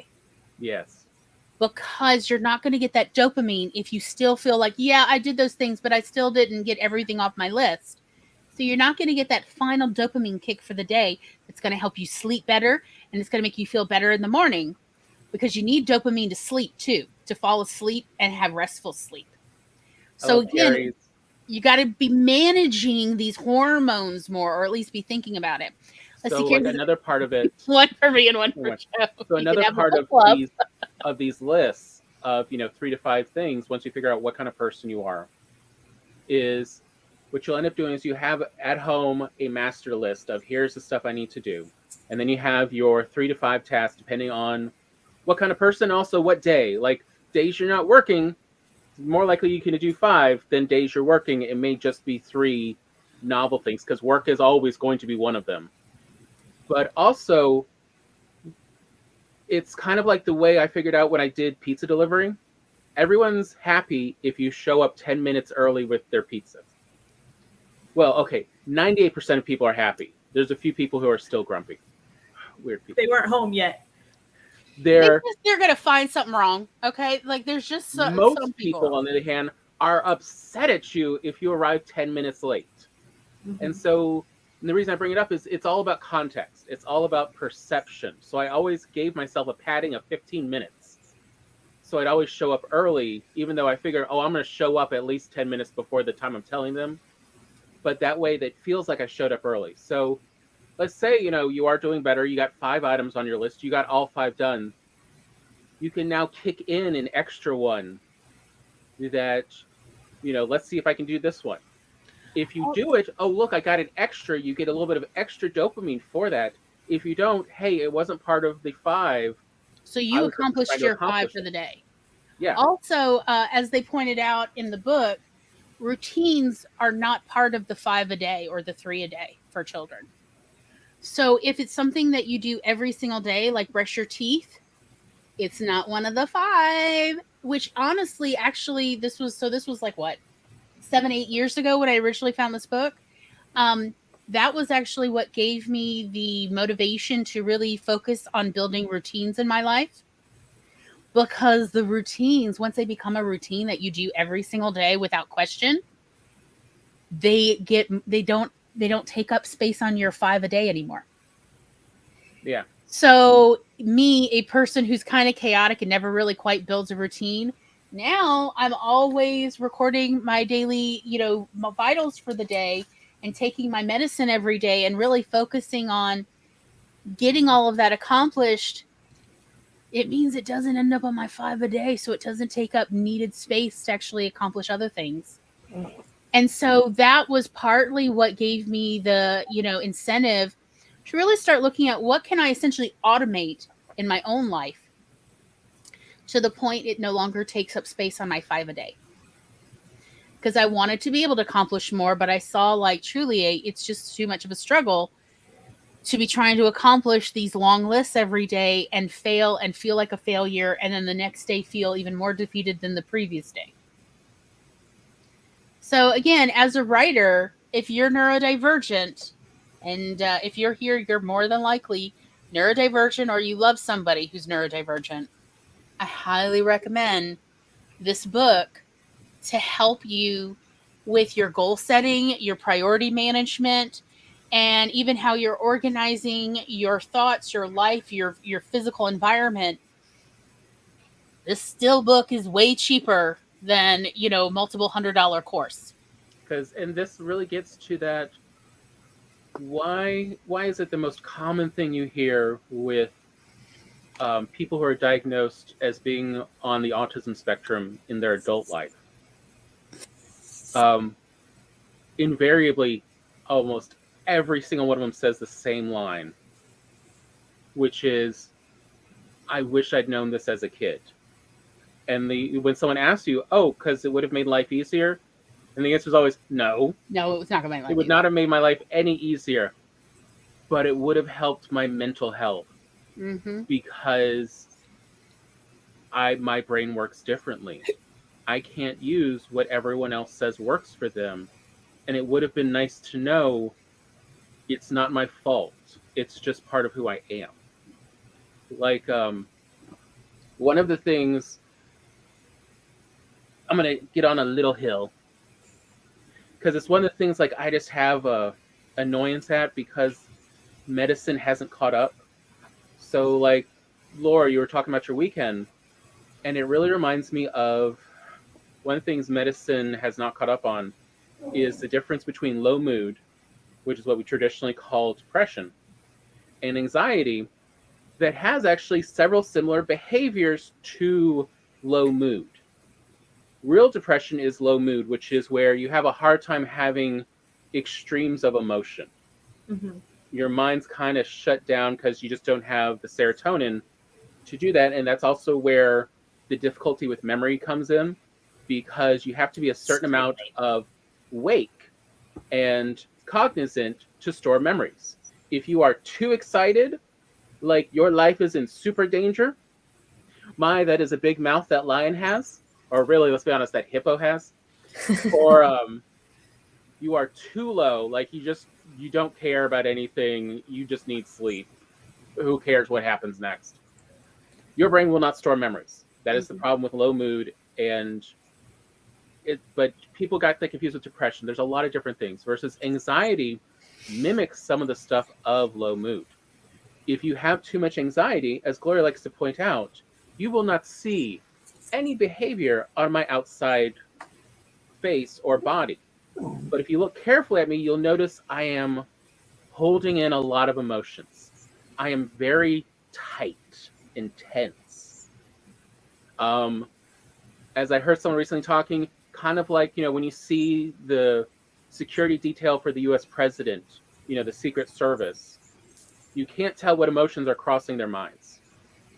And that is what anxiety looks like. And anxiety, though, the solution is to go act. And like that is where you suddenly got that energy to go write, just not the stuff you were going towards, because it was anxiety inducing. But a way to relieve it and to get some of that dopamine is to still go do other things. That is why people are not actually that in danger of self-harm from low mood. If they're just sort of blah, that is not when people do self-harm. It's when they they're don't anxious. have the inclination, the motivation to do. Yeah, to do anything. But if you are But when people are secretly anxious, they need to do something, even if it is unfortunately inflict violence upon themselves. They feel this urgent need to act. and that is where you will see the people suddenly get very peaceful when they have made decisions because the anxiety is suddenly reduced. And that is where we're talking about, and that has a lot to do with what are your serotonin levels and your dopamine levels like. I didn't really know that about dopamine. And like when people talk about attention deficit and hyperactivity and stimulants, they're literally just talking about dopamine, not your body's, what do you call it? How fast you burn calories? Your metabolic Metabolism. rate. Yeah, they're not talking about metabolism. Respiration. Technically, it would be respiration. Yeah. They're not talking about, they're just talking about your dopamine levels.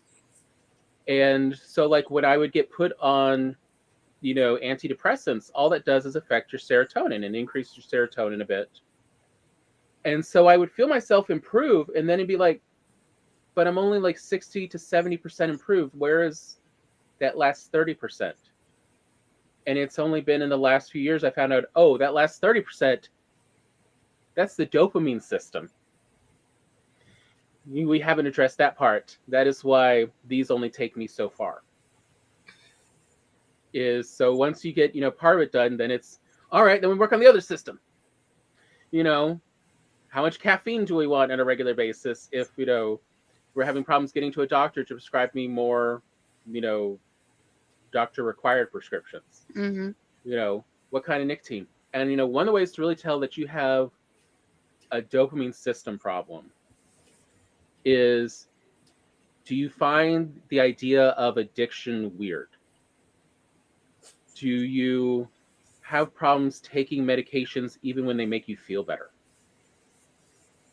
That is really a problem I have. Even the medications that make me feel better, I don't actually always remember to take unless I've got a little, little daily packet to see that I take this stuff for today.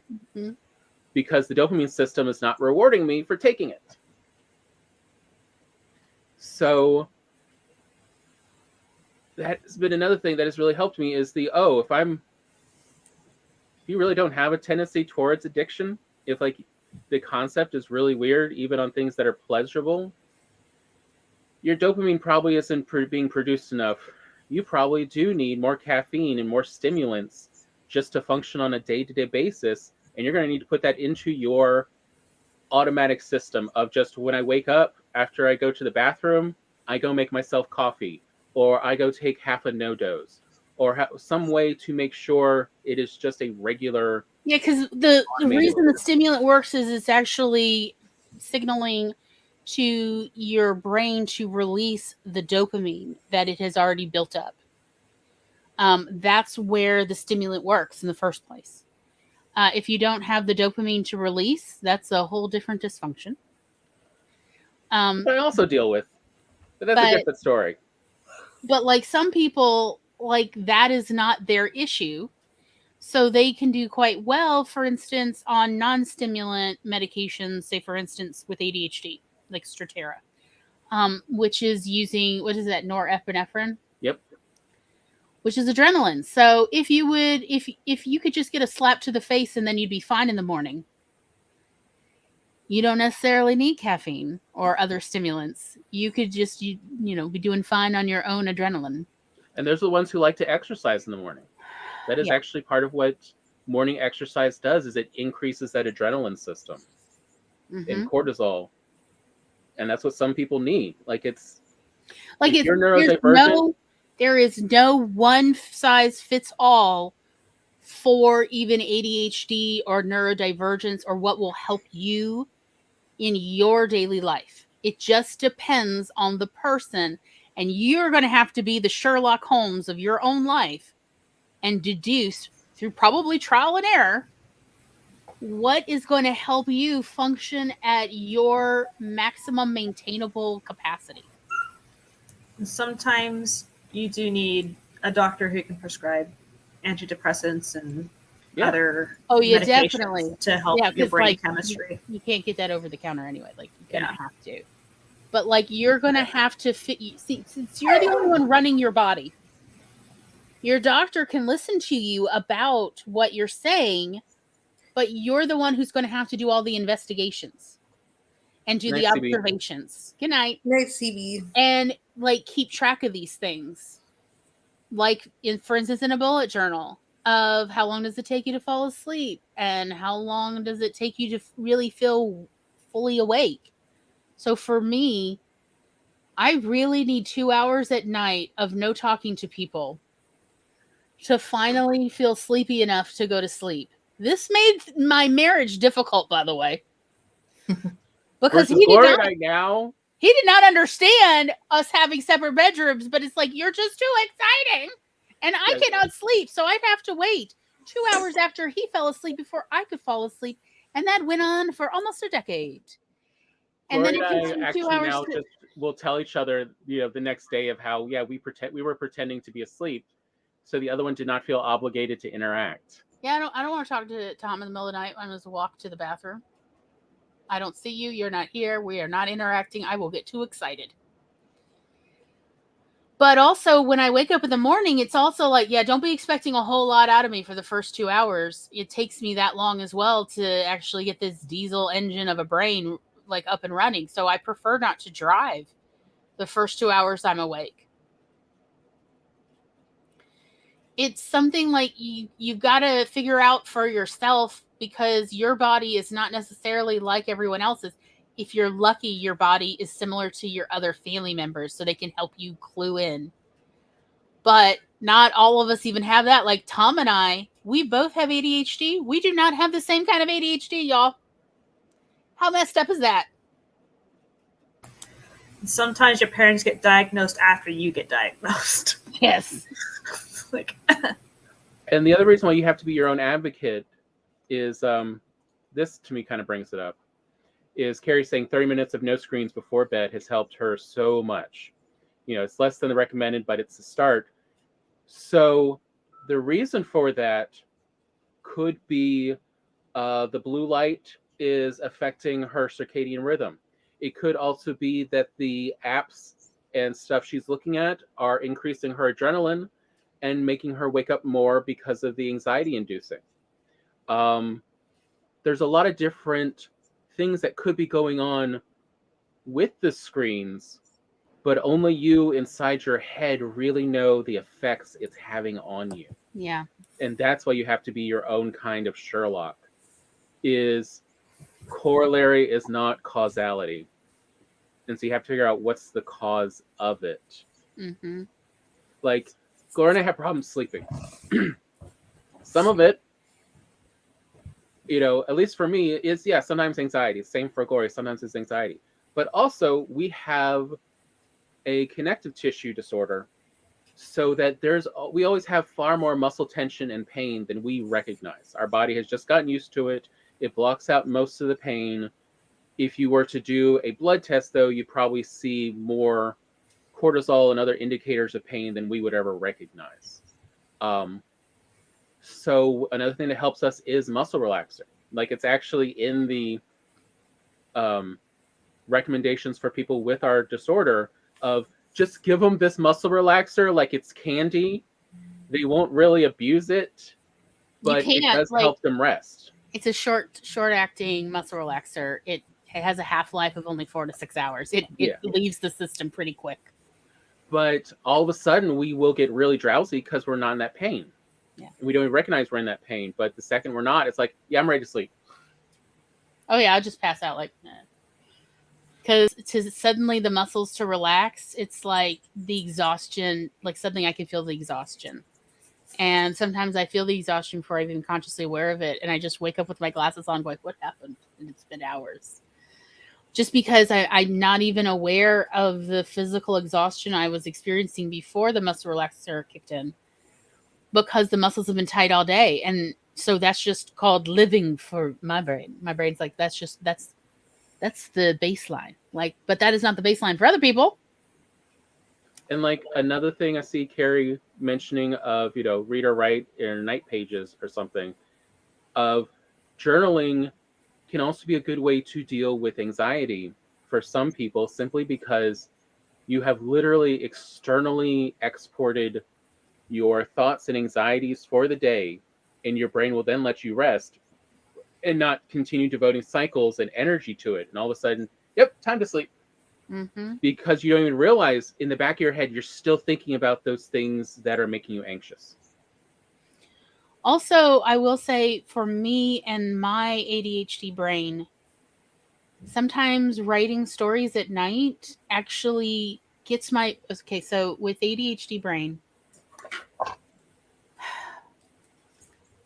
wakefulness, sleepiness, and thinking hard are not in the order you think they're in. That would make sense. Because your brain needs to be a bit more active to fall asleep than when you're just like sitting there being awakeful. Your brain actually has to be slightly more active. So for me, writing gets my brain moving a little bit faster into the sleepy zone. But that's not me fully awake yet. So I can then fall asleep. And so that is one of my tricks sometimes to, I can't sleep. I know I'll pull out a notebook and I'll write a story real quick and fall asleep halfway through it. Because I get my brain activity heightened just enough into the sleepy zone. And then once I'm asleep, I'll be asleep for a couple hours. So, but anyhow, it is time to do another sprinty sprint. Best of luck to all my introverts to not people for 10 minutes. Yay! We'll see y'all back here. And also, again, here's a wonderful idea. Do you have something to drink? Do you have a snack? Now's probably a good time for a snack. I have to feed Roy.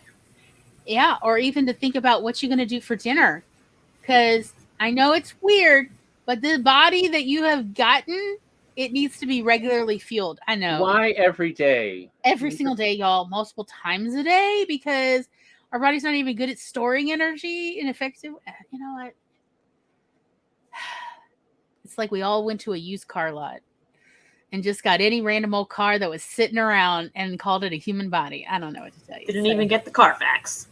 Did not even bother to go research and see if the car had already been through accidents. Why did our parents not at least get the Carfax? They're like, no, this car will be great no matter what. They didn't even have genetic testing back then. My parents technically did, because they did a whole bunch of testing to make sure that my genetics wouldn't be all wonky before I was born.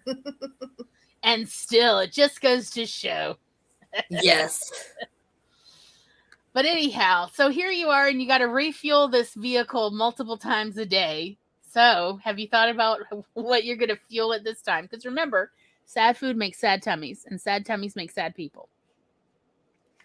So only happy food. So on that note, we will see y'all back in approximately 10 minutes.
Bibbidi-bip.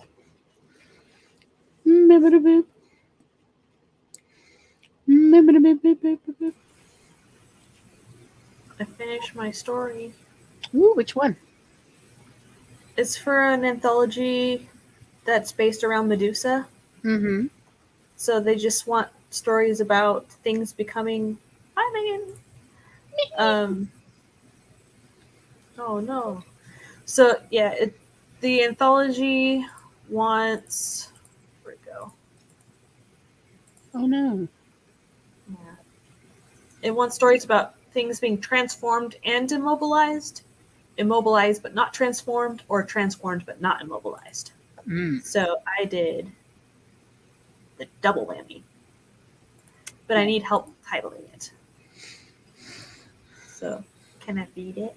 It's Yeah. 100 words. Okay, go for it. A crackling spark of energy moves through my body, starting at my right index finger. The finger I had reached towards the forbidden with, grazed the rough surface with mere atoms of my flesh. It was enough. Agony spirals in waves from the point of contact, leaving a sense of unfeeling terror in its wake. My mortal body is convulsing. I spelled that wrong. Transforming, becoming ceramic, shaped in my likeness. Neurons fire, legs sprint, stomach convulses, but not for long. Every muscle fiber coalesces, hardens, smooth, and unmoving. My head converts last. Unable to breathe out, my blinding tears cement in their tracks.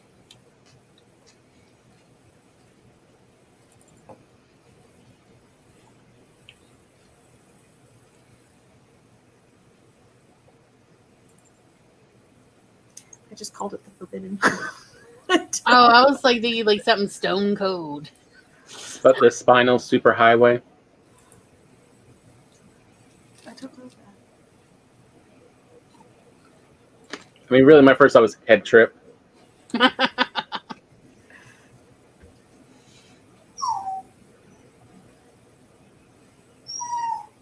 Last thoughts?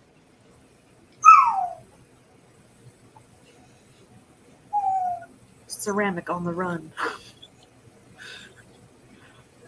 Ceramic hardening.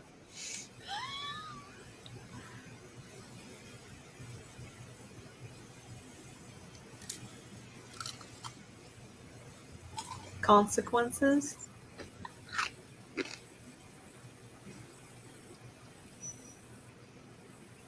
I don't know. Consequential clay.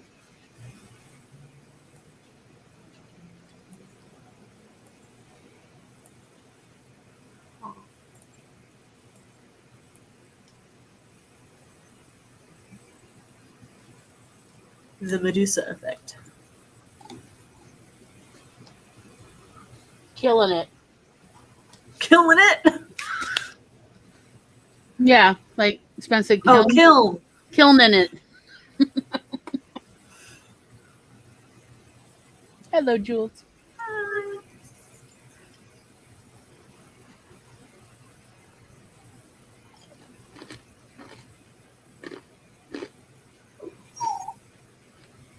Becoming immortal. I like that one.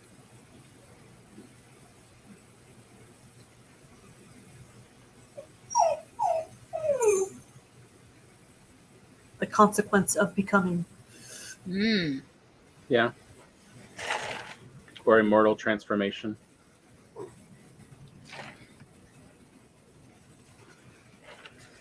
Or just maybe it's just consequence of immortality.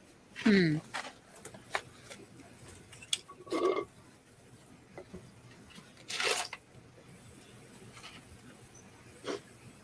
But probably the best line is killing in it. It's terrible. I should be ashamed.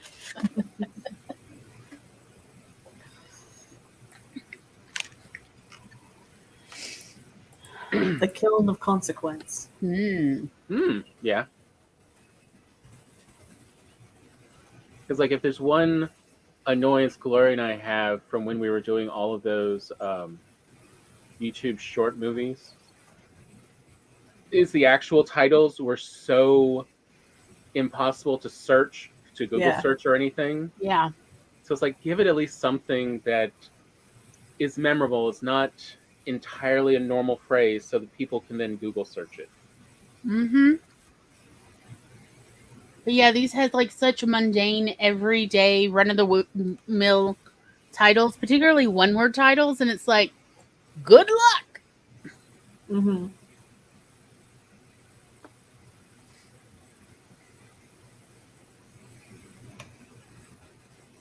Yeah, essentially, if you can give it a 2 or 3 word title, to me at least, is much better. Mm-hmm. Yeah. Especially if it's something memorable.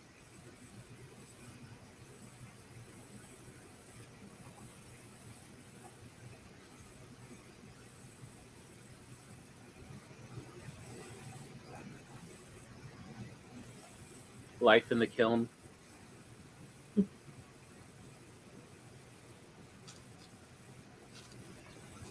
My Porcelain Throne.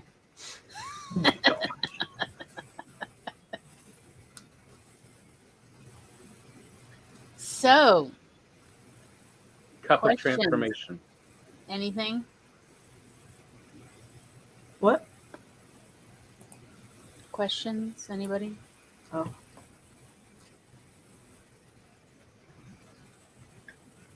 Or we could talk about writing games.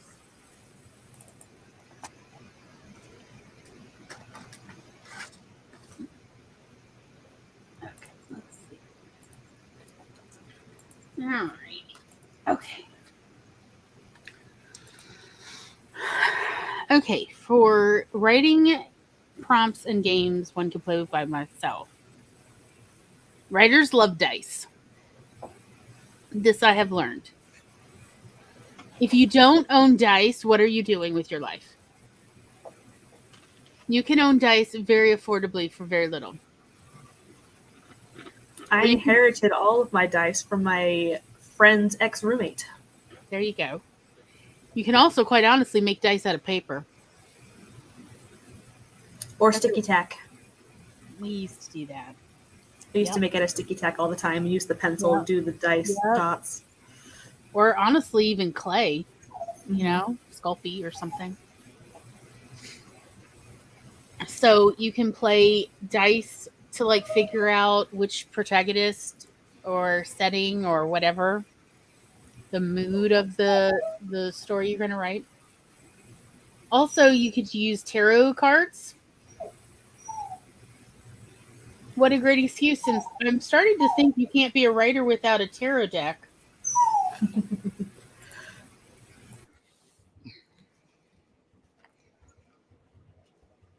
I say that. And Tom has given me one deck and Maggie another deck somewhere.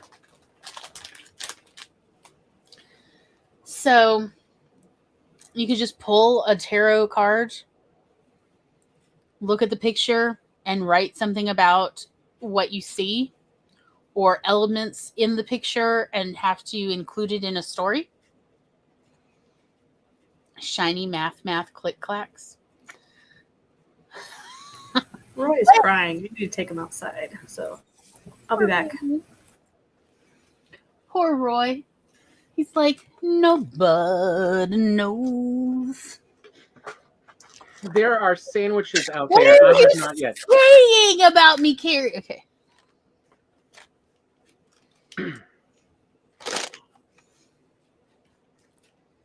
Like, Carrie, I realize you're into stickers, but you still require dice and a tarot deck to be a real writer. Duh.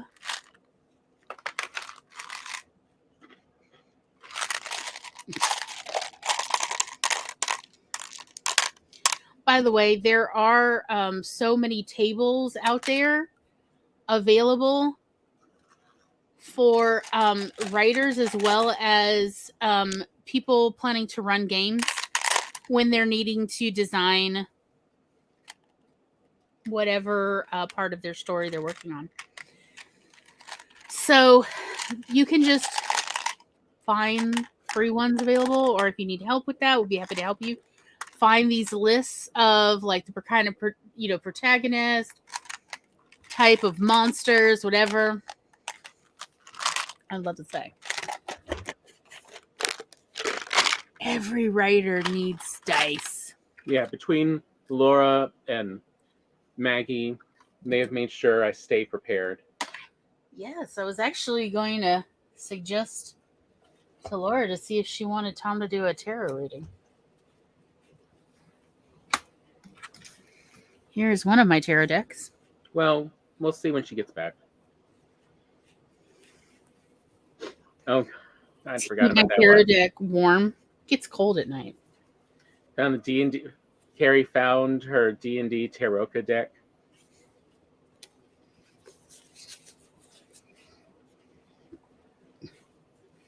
So yes, I crocheted myself a little tarot deck warmer.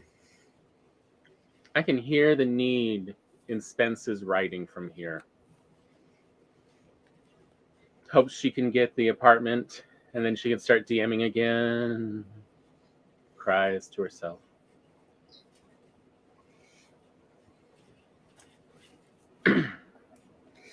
I mean, to me, tabletop role-playing games are all about getting to do group storytelling. Mm-hmm. And then also, learning how do you corral, because you can't control the murder hobos that are the players.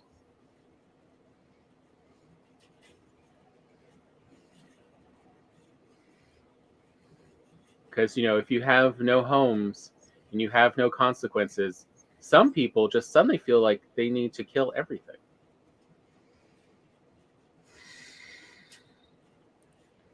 Whereas other people like to start cults and colonies.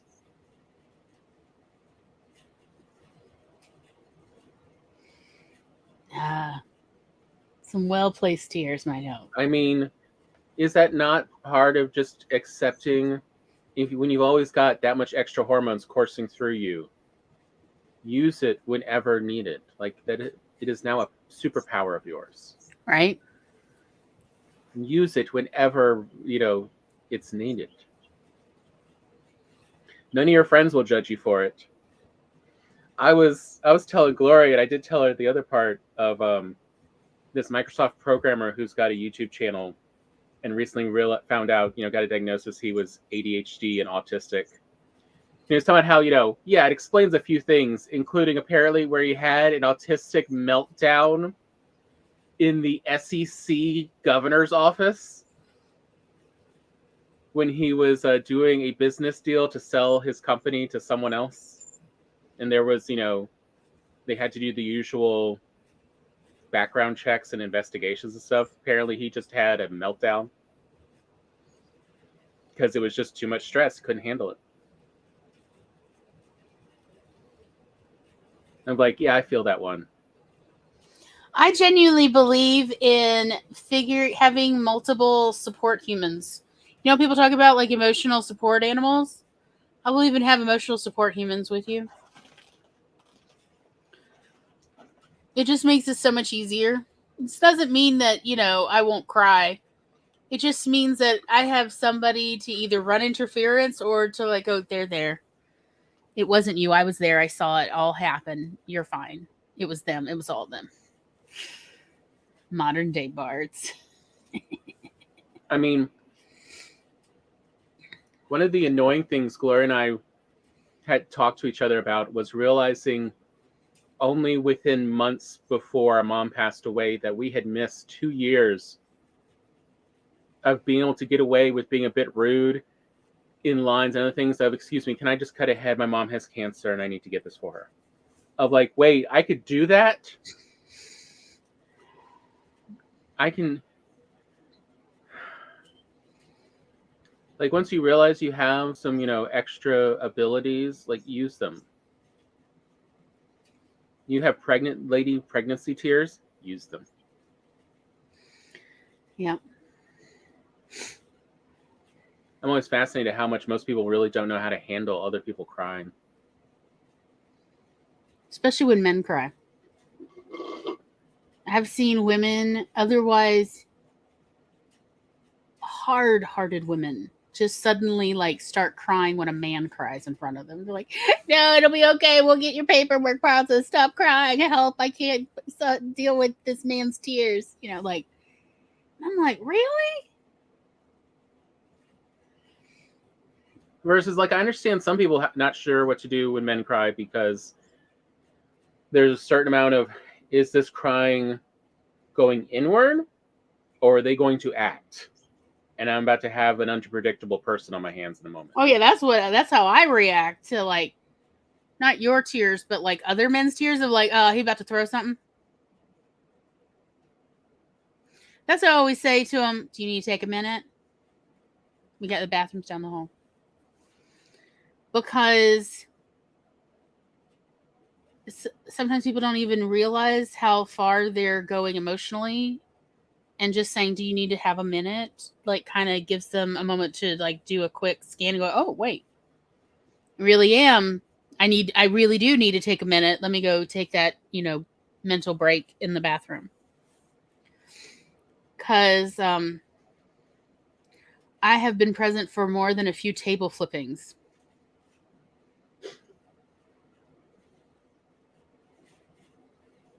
I did not flip the tables. But since I used to work customer service, I have had more than a few people try to flip tables on me. And then find out that, no, they have this table installed in the wall or the floor.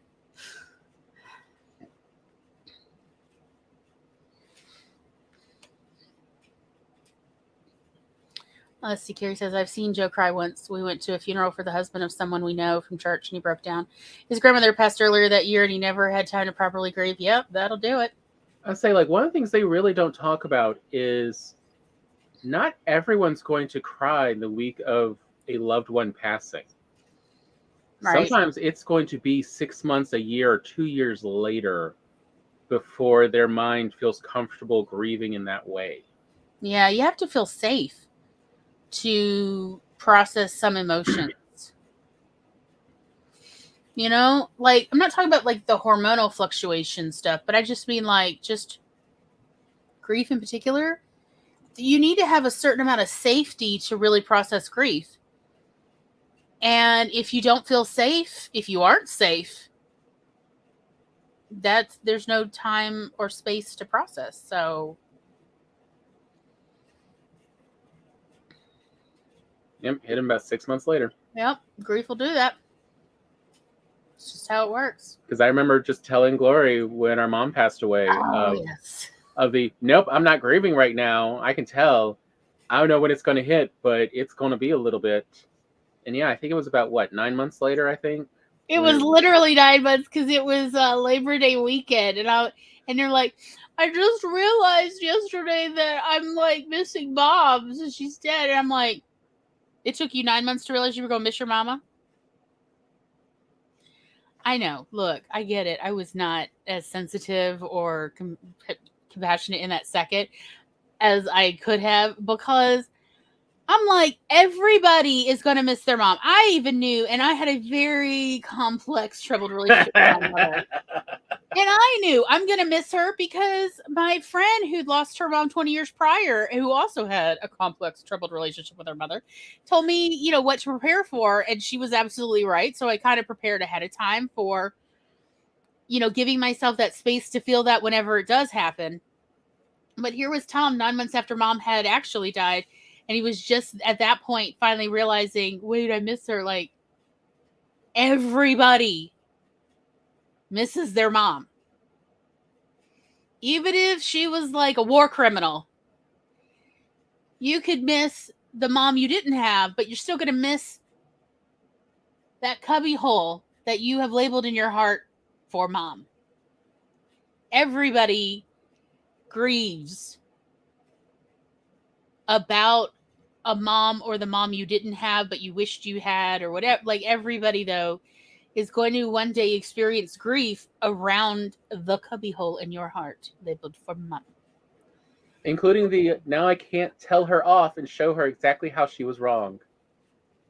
Which I did try to tell you at the time when Mom was going downhill. You got to get this in now. And you were like, I know, but I'm fine. I'm an impervious man. I am a stoic. Like, whatever, honey. Everybody. Get it in Now while you you can. sound like the taxi driver from Scrooged. Yes, Niagara Falls. Get it in while you can. Whether it's that you really need to tell your mom off, or you need to make sure your mom understands that she's awesome, or that you want your mom to understand you understand that she wasn't the best mom in the world, but you're glad she was yours or is yours. Whatever it is you have to say, get it done. Because having to talk to your imaginary mother in your head is a little bit more complex. I mean, like, that's actually what I feel a little bit for, a friend of mine's kids. When she passed away just a few years ago, was her kids never really talked to me much. And I'm sure they wondered why I was hanging out with their mom, just because we got along. We understood each other. Yeah, I mean, there was a real age gap between Tom and his friend. Yeah. Like what, 40 years? 40 years, yeah, I think it was about 40. But it also means, though, I can't tell her kids the stories she told me about them, so they could better understand really what were her views. How did she talk to other people about them? What was it that she cherished about them? Yeah. I know we were really surprised to hear from other people what it was our mother talked about us about to others. My best friend, Ike, who is also passed away now. He passed away actually like 10 years ago. I think he was 32 years older than me. And he had adult children who were actually older than me. His children in particular were very upset that he and I were best friends. And even his wife was like, kind of, what the hell? But we were only best friends. And it very much upset me when I found out that other members of his family thought we were sleeping together, which was like, no, I do not feel that way. And also no. And also I would never. But in part because of that, I can't tell his wife or his children how he talked about them when they weren't around, because he and I loved to do car rides together. So we would drive all over several states. And yeah, I can't tell them. He had things he admired about every one of them, and he also read every one of them to filth in that car. It was something we used to enjoy doing, is really talking frankly about every single person we'd ever met, and then really analyzing it, because we were both neurodivergent people. And we were, like, at the time, we were the only people we really knew well that we got along with who were neurodivergent. So that's partly what helped our friendship a lot, was we were the only two neurodivergent people in this tiny Alabama town that we knew anyway, and that we could relate to. But, like, I tried to tell his wife how much he respected her, and she didn't believe a word that came out of my mouth. And I was just like, this is messed up. But this is also not my cross to bear, so oh well. I tried to tell his children and his stepchildren about what he thought of them, and they didn't want to hear it, even though it was all compliments. They did not believe that of him. And I'm like, he tried to be this more stoic father figure to all of y'all, but the truth is, he was a big old softy. Oh, yeah. And he thought the world of all of y'all. He also thought y'all were all spoiled as hell, too. But and he knew he was the one who did most of the spoiling. He knew it was his own damn fault. I pointed this out to him. Which, again, so he wasn't actually upset at the kids for being who they were. No, he was upset at himself for the mistakes he had made growing up. He thought he could have done better. Yeah. I do love Spence's. Isn't that why they made Encanto? So we can have these conversations vicariously. I mean, it does help start some of those conversations. I think that's part of why Encanto did become a big thing was it let people start talking. Because, yeah, like the US and a lot of Western European cultures and a lot of Latin cultures are very stoic, especially on the masculine side. In there's another word I can't think of on the feminine side, but there's just a lot of conversations are never had inside families that are needed. Mm-hmm. Because the people you grow up with, especially the people you grow up with before you're 3, are part of the back of your head. And so whatever happens with them to a certain degree happens inside you. And so if you can communicate with them externally, it actually helps you grow yourself. And so again, that's some of the problems. Just, get a fresh box of Kleenex with aloe. Yeah. Or puffs, but get the aloe ones with the lotion. Just plan on it. There's nothing wrong, especially if you feel better afterwards. If you don't feel better after some good crying, okay, maybe don't. But I mean, it is good songs. It is fun. And who doesn't enjoy the part of this family says the line, "We don't talk about Bruno," and then immediately breaks into song about Bruno. About Bruno, yeah. Like, yeah. Y'all do not understand the words you say, do you? So Jules is back. We're clicking things together. Okay, I'm now caught up on the stream. I went back to the book you recommended and placed on Amazon order. The book and the wax seal for new hobby, because of course wax seals are fun.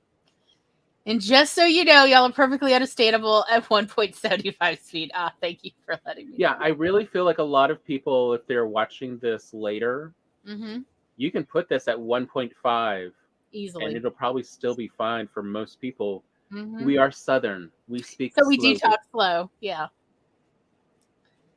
Yes, I agree. And then is one of the things I do like about YouTube versus Twitch is that you can catch up instead of just having to skip ahead. And they you can place it at 1.5 or 1.75 speed. And yeah, it's perfectly legible. Especially if you don't have to think about anything else. Just because I know that song in the end, when they give her the thing and they're all being an actual family and thinking about it, makes me want to sniffle. I understand. The feels, Glory. The feels. I think for me, between going to the hospital myself right before the pandemic and then the pandemic, I never used to tell people I love them. Because I didn't grow up with that. My mother, the entire time my mom and I both were alive together, she never once ever said, "I love you, Glory." Not once in my entire life. At least not once my long-term memory kicked in. And it was something I talked to her about a couple times in my life. It was important to me. By the time I was in middle school, I started noticing it. Because it started really being in sharp contrast to other people's mothers who said that to them. If I said, "I love you, Mom," she would say, "I love you too." But she never was the first one to say it. And she didn't think it was necessary to say it. And I'm like, it is necessary because until someone says it, you don't know it for sure. But between nearly dying in the hospital and the pandemic, I realized, as uncomfortable as I am saying I love you, because again, I did not grow up with people saying that freely. I realized I could lose people at a moment's notice. And what if they didn't know how I felt? How upset would I be? Yeah. Because I'm neurodivergent and I grew up in a very neurodivergent family, Like, really looking back, there's no question. Every single one of my family members is neurodivergent and extended family. Oh yeah, our family's interbred for this. Like, our family, every member of our family who married someone who's neurodivergent. Like this, our family was trying to breed for this. Most of them had touch sensation issues. Like we can get easily overwhelmed by physical touch. So mostly we didn't hug. So I'm always more reticent. Also, because I'm a guy, people are getting a little bit awkward about me hugging people. So, but I have noticed, like, yeah, there's not enough hugging going on. So I too have had to work on getting people so they understand it's okay. Physical, affection of just showing compassion is fine. Stoicism is, for fools. Yeah, and I worried about saying I love you to my friends, even to my newer author 2 friends, because, they talk about being careful of somebody who loves too quickly, too easily. Maybe they're weird or they're overly emotionally clingy or something. But it's like, this is a pandemic and people could just go anytime. Would you rather they go and never knowing that you care deeply for them? Or would you rather take the risk of maybe they're weirded out, but also, hey, at least I care about you. I love you. It's okay to love someone and not need anything back from them. So I decided to just start telling people that I do love, because even though I don't really say it much normally, I when I like you, I like you. I actually care whether you live or die. I think about you when I'm not seeing you, because I have to do something with this brain, and I would rather think about people I care about rather than like all the anxiety inducing thoughts I could be thinking about. That's how I manage it. Which is where everyone sees now me sending them messages on Instagram of you're in our thoughts even when you're not around. Mm-hmm. I'm constantly reminded of stuff. But I mean, I remember in my early 20s, people going, oh, God, that's so clingy. I just can't be friends with anybody who, like, is always, every time we part, it's like, I love you. Like, oh, why are you so obsessed with me? And it's like, and now that I'm older, I'm like, you know what? I am not necessarily the kind of person that probably could stay friends with somebody who is emotionally needing to deal with a whole lot of baggage, obviously. I don't have to be a friend to all. I can just let people see who I really am, and they can just decide whether they take me or leave me. I had to train myself to not hug a certain friend because she hated hugs so much. So it's hard.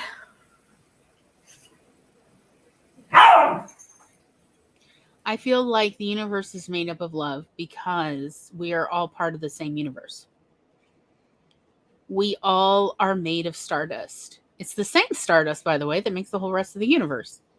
So at a certain point, that affiliation is what love actually is recognizing, hey, you contain all the same stuff I contain, and we all contain the stuff that makes up this universe.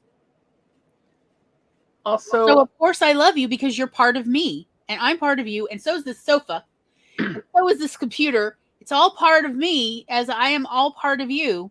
Cool. I think also there's become this great confusion of love means you wholeheartedly agree with someone. And it's like, no, that's like. I can like love is different, you dearly okay? and not like you at all and not like any of your choices. There are several people, including, former friends, that I still love quite deeply. There are people I will always love, but they are dangerous. They are not safe for me to be around. They are literally dangerous because of their violence. So I definitely don't like them. And if I see them, they're about to find out I keep a crowbar in my room. But there will always be a little cubby hole in my heart where their name is, because I love who I love, and I have yet to learn how to stop loving people. I have learned how to stop liking people. Oh, I got really good at that by the time I was 5. But I just don't have a heart that stops loving. When people say, well, I just fell out of love with you, it's like, how is that? You got a defective heart. What happened? Because love is forever. Like is not guaranteed. But love is part of just being all part of the same thing together. And also, like, yeah, these people, there are several people in my past who were violent. I do not like them one bit. I will not be nice to them if they ever show their faces in my face ever again. But yeah, I still, am not like, oh, go lynch them. I don't want violence for them. I just want them to stay far away from me and keep their life very busy so they never think of me ever again. Because I want to be safe and I don't want to have to do violence on them. Yep. I mean, like, that's how I think of, like, parenting. Absolutely, you should love the children you take care of. But you do not need to like them, because have you met children? They're like little criminals walking around looking for crimes to commit. And I say that. I love so many children who are now, many of them are now grown and have children of their own. And I'm still like, I remember that little criminal. I remember that wannabe prisoner trying to commit crimes. I remember taking sticks out of his hands so many times. Like puppies didn't even know they were in danger. I remember that. Yeah. And like, Spence says, because love is not trust. Love is not support. Love does not actually conquer all. Trust, support, and boundaries do. Love is a feeling of wanting good for someone else. Yeah. And that is a great feeling to have. And just generally caring about them. Like, hi. I care what happens to you. We are social creatures. It is a good thing to love all those around you, because the better they are doing, more likely the better you will do as well. But boundaries are what make excellent friends and family. Yes, and build real, good relationships. Yes. Good stuff. Okay, so in an attempt to support all the tags Tom and Spence, by the way. Yeah, I'm naming names.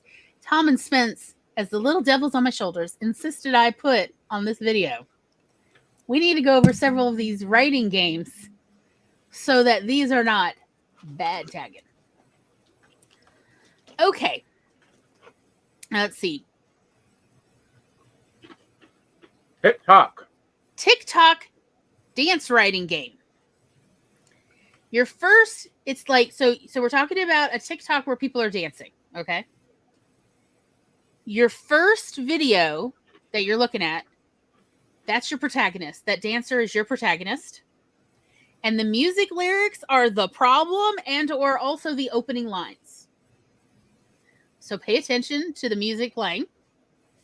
The next video is the antagonist.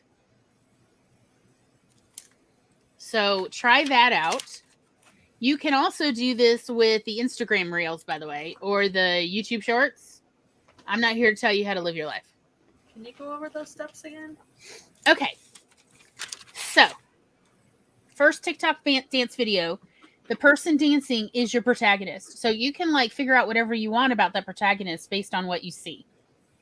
But that's your protagonist. Okay. Even if they're an animal. Or an animal. The animal can be, that corgi with the big booty. I like to see you jiggle, jiggle. What is it? My money don't jiggle, jiggle. It folds. I like to see you jiggle, jiggle. Faux show. And it's always like dachshund butts. Oh, God, y'all. I love the videos.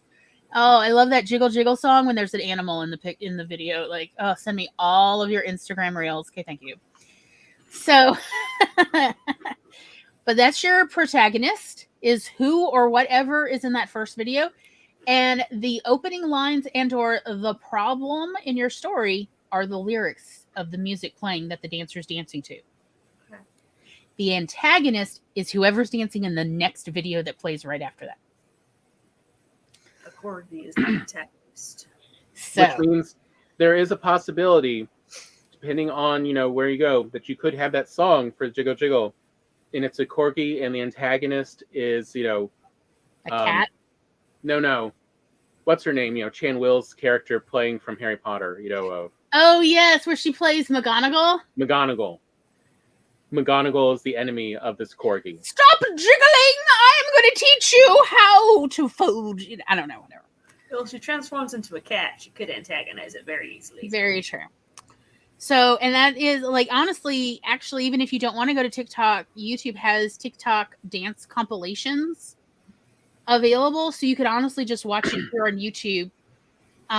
So I just wanted to point that out. Like, you literally, if you are desperate to write and you don't know what to write, give the TikTok dance compilation writing prompt and a round and just try it out. See what you think, okay? And do report back if you do write anything you want to share. We definitely would love to hear. Okay. Did anybody have any questions real quick? We all good? Or should I move on? Spence denies all culpability. She says that she had her game and a pop, soda, in front of her. She's not responsible for what she said in that moment, though she does stand by them. Likely story. Okay. Next writing game. Apocalypse survival game. Okay.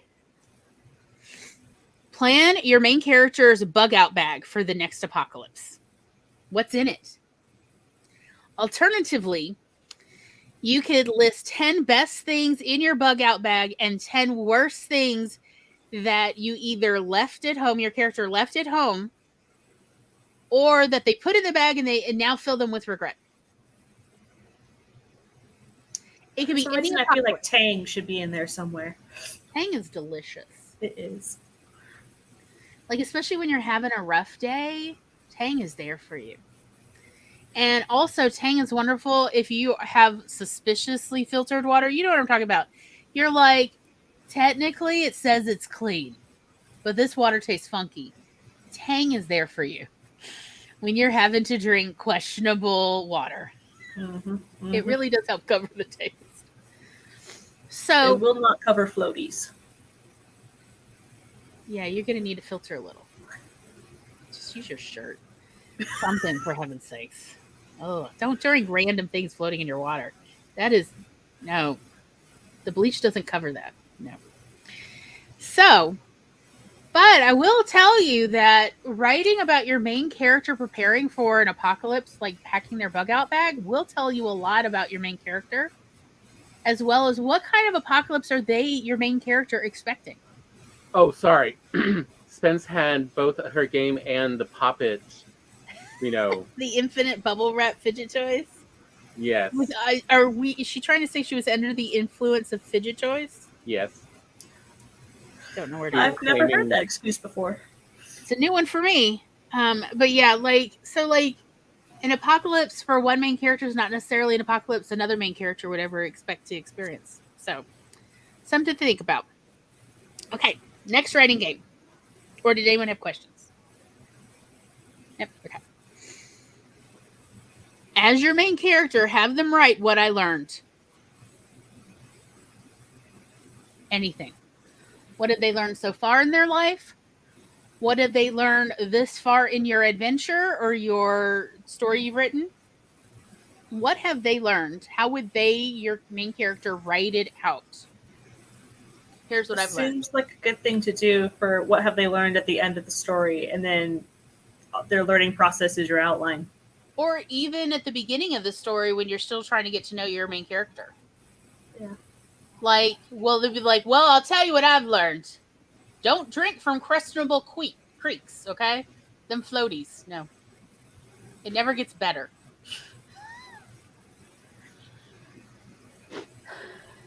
Like hitting a true Zen moment. It's called hitting the flow. You were in a flow state. She was in a fugue state. So, next writing game or prompt, a flood is coming. How does your character find a boat?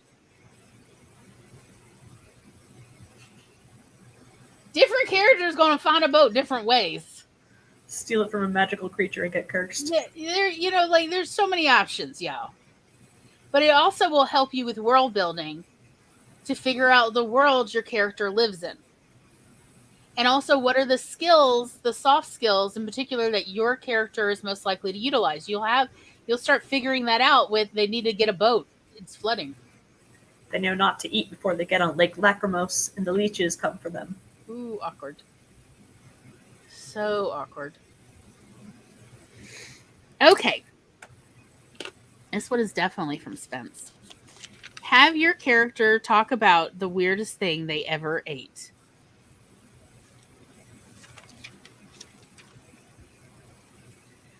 Again, this actually helps you fill out world building as well. And also tells you a lot about what your character considers weird to eat. So, like, and I think of from The Good Place. Do you hear something? Mm-hmm. It's definitely tough. So I think about in The Good Place, Tahani talking to her parents about, I ate a Cheeto and it was the loudest thing I've ever eaten. But like, think about, like, it tells us some interesting things about Tahani's character. That eating a Cheeto stood out in her life experiences. It was just a caterpillar that never turned into a butterfly. Oh dear. That kind of Cheeto. I think she was just being a regular old Cheeto, but like she was not normally used to eating such loud food because she grew up in such a genteel world where the food is not so loud. It's demure food. It's quiet food. You would never eat super loud food because that would be rude to other people and also crass.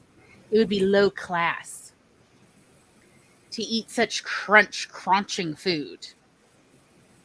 Like, it told us quite a bit about her character. So again, think about what your character would consider the weirdest thing they've ever eaten.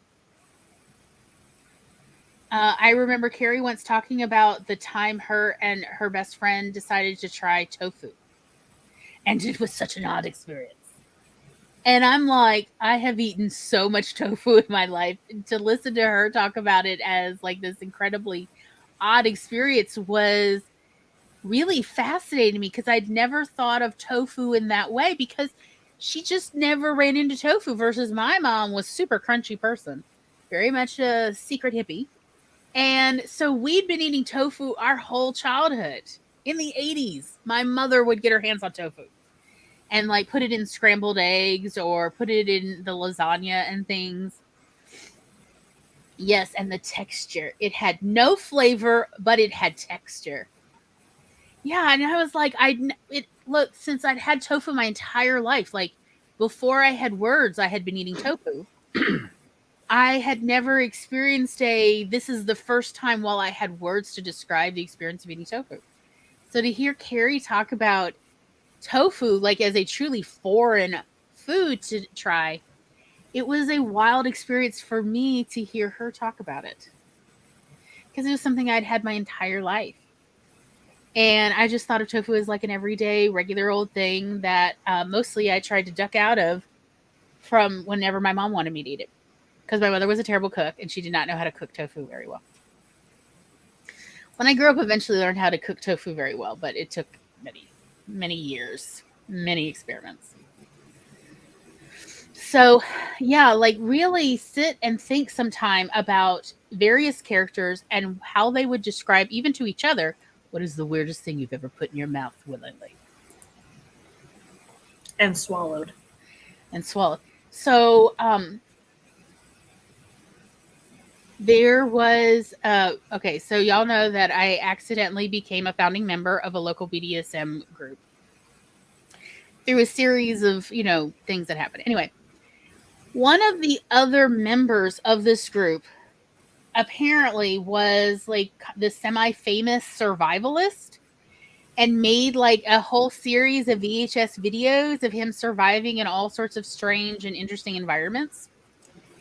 And that meant like a camera crew be following him around for a week in the Australian desert or in an Indian jungle, or like all these weird places. So I asked him, does that mean you've ever eaten bugs? He's like, oh yeah, I've eaten plenty of bugs. It's like, okay, what do termite larvae actually taste like? Because I wondered if Crocodile Dundee was right. Do they actually taste like pineapple? I needed to know. And he's like most of them do not taste like it, but now that you mention it, there is one kind of termite in the Australian outback that does kind of taste lightly of pineapple now that you say it. He had never watched any of the Crocodile Dundee movies, so he had never heard of this. I know. He was an older guy. So again, like to him, eating termites was not actually any of the weirdest things he'd ever eaten. For him, it was the time he thought he'd found a snake and he ended up accidentally eating part of a stick. I was like, how did that happen? And his wife then comes and goes, Glory, he'd been drinking his own urine for 3 days. He was not in his right mind. He was probably delirious with dehydration at that point anyway. I was like, oh, okay. It's like, how does somebody accidentally eat a stick? How do you mistake a stick for a snake? How does that, like, snakes move? Like, what? Yeah. So again, like, to him, that was the weirdest thing he ever eaten, was that time he accidentally ate a stick. It was like this much of a stick, y'all. He ate the whole thing. And as it's, like, still not going down easy, he's like, I don't know that was a snake. And the cameraman stops. Like, he doesn't actually stop filming, but he's like pulling aside. He goes, that was a stick you ate. I thought you knew that. And he's like, oh, you know what? I need to take me to a hospital. I don't think I'm well. And that was in the Indian jungle. They drove him 30 miles to a hospital because they were like, and he had to have an IV. Yeah, he was not doing well, but he accidentally ate a stick. And it was not going down easy, y'all. It was fighting him. Oh, gosh. So, I feel like it tells you a lot about worlds. What is weird stuff to eat in that world? What is weird to your character? And what, especially if you have a main character or any character explaining that to a different character, how are they going to interact about this? Again, like Carrie telling me about tofu, and I'm like, I've eaten tofu my entire life. Eva has just come in on this conversation. He ate a stick and then had to go to the hospital, but not due to the stick. Just that he was not well. Turned out he had a high fever. Yeah, he apparently thought it was a moving stick. That was just his eyes. He was very dehydrated. So yeah, it is actually a pretty good. Also, you can see how characters interact with each other if you have them like sitting around somewhere, having a conversation, describing to each other the weirdest things they've ever eaten and why. Yes, I mean, dogs love sticks. As I said, it did not hurt him. It upset his stomach for several days, but he was in a hospital, so. Very high fiber diet. It was a very high fiber, let me tell you. Although I always loved the descriptions his wife would give about these adventures, because like so you are seeing him suffering, and what you are not seeing is on the other side of this camera is like 3 guys in an air-conditioned RV filming this. Like, so it was all kind of stunned. You know, it's like, oh no, he's living this out, but they aren't. Right, yeah. So they're just there to film his suffering. Yep. And he's paying them to do this. Yep. Yeah, he made a living for like over 20 years doing that. Yeah, before Bear Grylls and I forget the other guy. Yeah, I think Bear Grylls and the rest of them were all copying this guy. Yeah. And like, what was it, that Survivor show, the original one? They were all copying his videos. So, okay. So next writing prompt. And again, this one's Spence. Your main character has a unique skill. What's the weirdest thing they've ever been given as payment? A lockpick.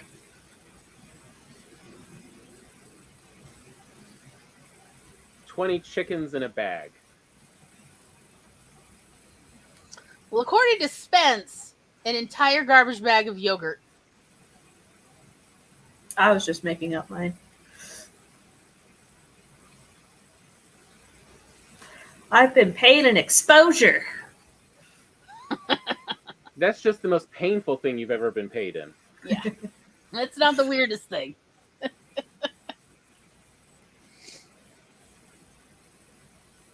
No, the most painful thing was we couldn't afford to pay you all of it, so you're just getting this much. Like, oh, thank you. Good to know my babysitting was so good. And of course, Yeah. a garbage bag. Through a car window. The most shady dealing way possible. Yeah. No one got out of their cars. But it was a full garbage bag. Okay. All right. This is not necessarily, it's definitely the top 5 weirdest things I've ever been paid in. A nearly new spool of Subway stickers. You know, Subway sandwiches? And remember you used to the cards? And every Subway sandwich you bought, you'd get a sticker, you'd put it on the card. When you filled it up with 10, you get a free Subway sandwich. So they just gave you free sandwiches. A spool? A nearly new spool of the stickers, and like a garbage bag of the cards, a small garbage bag of the cards. Were they not taking them anymore, or was this free sandwiches in the making? This was like the beginning of a year and a half of free sandwiches, we would debate whether this was a good gift or the worst ever. It was 5 years of them. Like, these were all, you could use the filled out cards at any Subway in the country. Mm-hmm. Everywhere we went. We had so many of these filled out cards in our wallets. It was just like, I never want to eat Subway again. We were paid this way. It was from a Subway manager was paying for their late fees with this. Ah.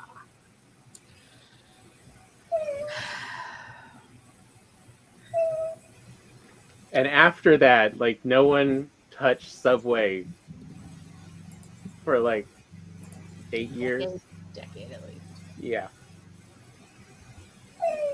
It was one of those simultaneously really good at the time, and then later you go, oh, I regret this. Yeah, because like it used to be you didn't even have to buy anything. You just literally turn in the card and get a free Subway sandwich. Mm-hmm. So when we had no money, it was like, hey, plus all the video store employees got filled out cards, and it was like, yeah, everybody, like, what am I going to do with this? And we did not arrange to get paid in this. They just showed up with us with 2 sacks and was like, hey, could I get my late fees removed in exchange for this? And the clerk was like, you're going to have to wait till like the manager and the owner come in. So, and I was like, yeah, okay, fine. Because, I mean, they were pretty good renters. It's just, circumstances happened. It was the gift that kept on giving. I used to like Subway. Yeah, at the time we're all like, hey, this works great. In the first several months, everybody was eating a lot of Subway and liking it. But then then Subway changed their bread recipe. They changed a bunch of things. It was not exciting anymore. Had that manager paid for those, or was it... No, the manager did not pay for a spool. You cannot pay for those. Yeah. Yeah, no, Subway. I mean, like, I was like, why did you steal from Subway? And they're like, because they haven't paid me my overtime in 8 months. I figure they owe me anyway. They're never going to pay it. I've already filed with the Employment Commission, all this stuff. So I was like, yeah, okay.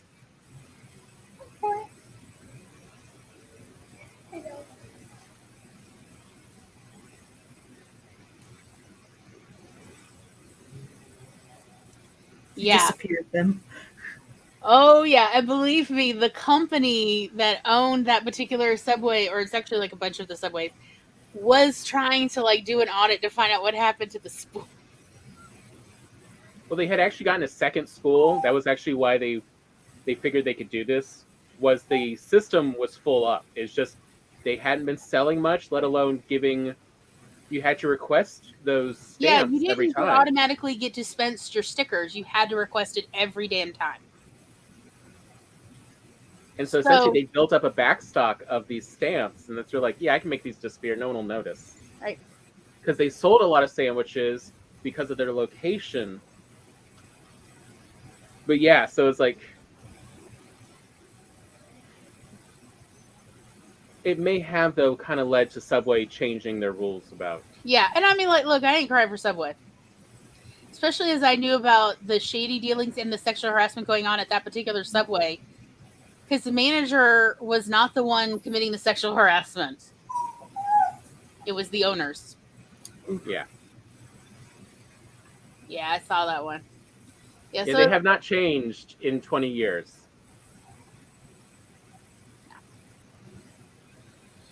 So,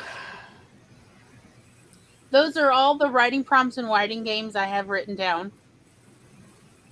Another one you can do, especially with your dice, is to roll your dice, go to Google Trends, go to that number down, search, and roll your dice again, and go that many search results down, and have your character interact with whatever that search result story is.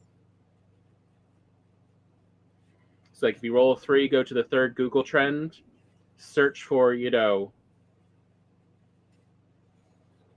sorry, the first thing on my mind, Rottweilers, and then roll again, and if it's like 6, go to the 6th story down.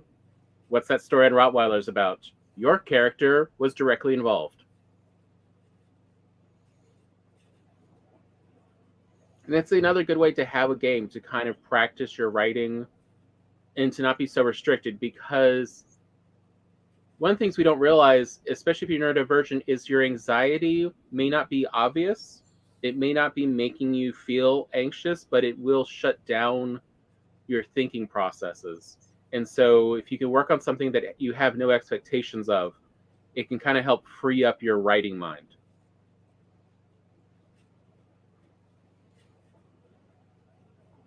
Oh yeah, there's another one. Same could be done, Eva, same could be done with playlists or music lists on YouTube. I've done that before. Roll, pick that song, roll again, pick that song, etc. to find new music. Mm-hmm. Using the recommended list to the side of the videos on YouTube. A true, search. Just go through till you truly obfuscate and random. Now, write a story about it.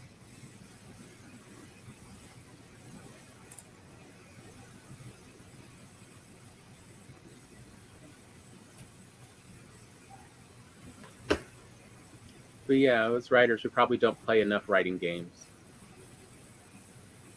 I just search for anthologies and go by their prompts, their themes. I just found a new one called Cthulhu Magazine. They want, this one is brand new fairy tales. So not reimagined, but you have to come up with a new fairy tale, 500 to 2,800 words long, and they'll pay you 6 cents a word. That's decent. Mm-hmm. That's almost a professional wage. It's awesome.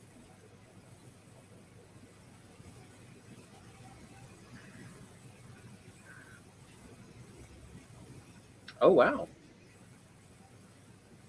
Ava says, I have 3 more chapters to read through. Word is reading it to me. And then this draft is officially my first draft.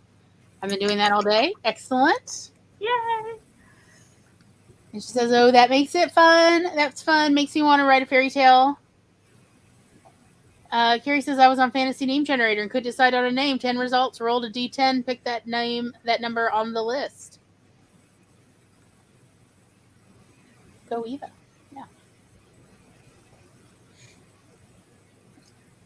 Yeah. I don't even know, Eva. What age target, like what demographic is yours? Is it young adult? Is it adult? Is it sci-fi? Is it fantasy? What is your story? I don't know.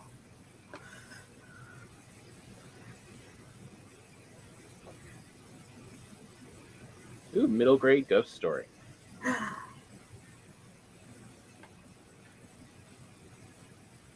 Well, that's what editing is for, Eva, and you are an excellent editor. Mm-hmm.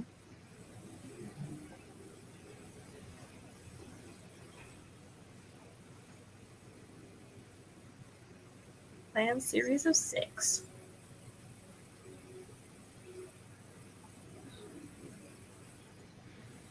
No Spence. I can promise it's not garbage.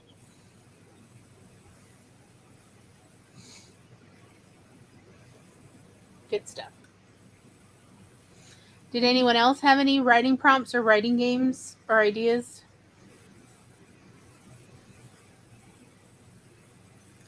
Just trawling through all the lists of publications looking for stories.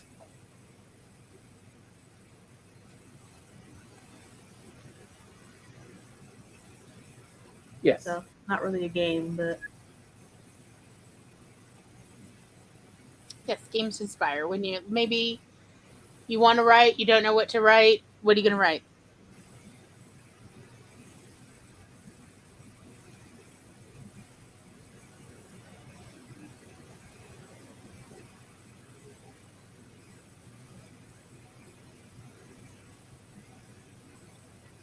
I can't tell if I'm tired or just neurodivergent, but I'm not entirely sure what that last message means. Cash Money is inspiring. She's already over here thinking about fairy tales now. I can send the submission in private chat. If you want to submit to it.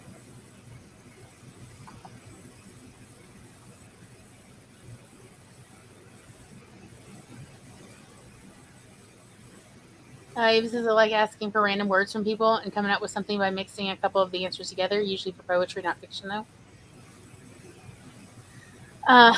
Jules says, I used to do one as a kid. Pick a noun that is a living thing. That's the main character. Pick a time period. That's what inspires your setting. Choose a verb. That's your main character's action.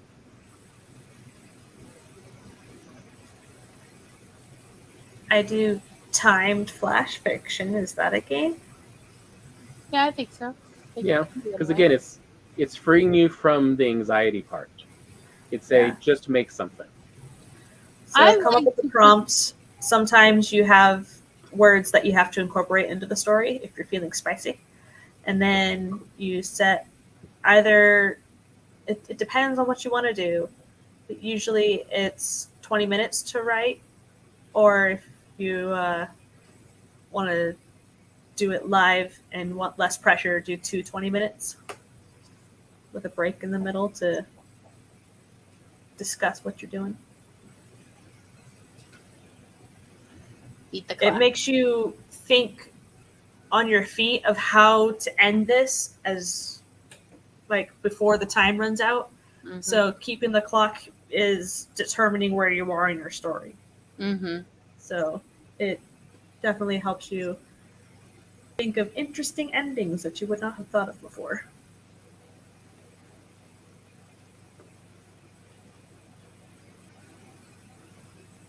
I'm just thinking about these words Jules is mentioning. Cowboy 2003 Wiggle. And it's just like, yeah, I can see that article right now. Oh, no. Why we don't talk about the 2003 Cowboy Wiggle. The dance craze that ruined America. Oh, God. I mean, doesn't that sound about right? Yes, it does. We don't talk about the early 2000s for a reason. Definitely sounds like a BuzzFeed article or a Medium article. How the Cowboy Wiggle stormed Tumblr in 2003. Oh, God. There was no Tumblr in 2003. No, fine. But there was LiveJournal.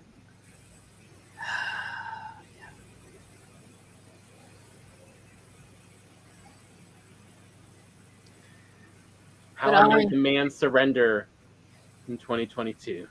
Plankton 1492 burn, y'all. Plankton burned Columbus's ship? Wow. If only. I would believe it of that character. I was thinking not SpongeBob Plankton, but like Yeah, I was thinking of the tiny Plankton. little animals. The burning plankton.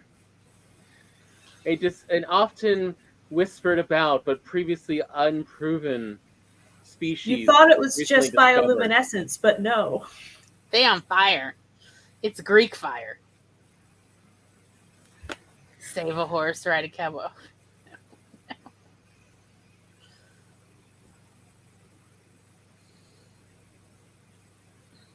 See, you have a story. But yeah, for writers, it is often about the escaping that built up anxiety, that built up internal pressure you make for yourself of, I got to create this. And that's kind of what I was talking about earlier for how I was working on trying to make a system for my ADHD and autistic brain to create, longer stories. And I need just as many writing prompts for what has to happen in the story as I do little silly things. Like the current story I'm writing on, I am going to start it with the lyrics from a Queen song, which has meant that the character is now, one of the characters has a very awkward name, just so I can make the pun joke of, because it's, can anybody find me somebody to love? So can anybody find me somebody? And then you're holding up the email they got. Tula V? Is there a Tula V here? It's terrible.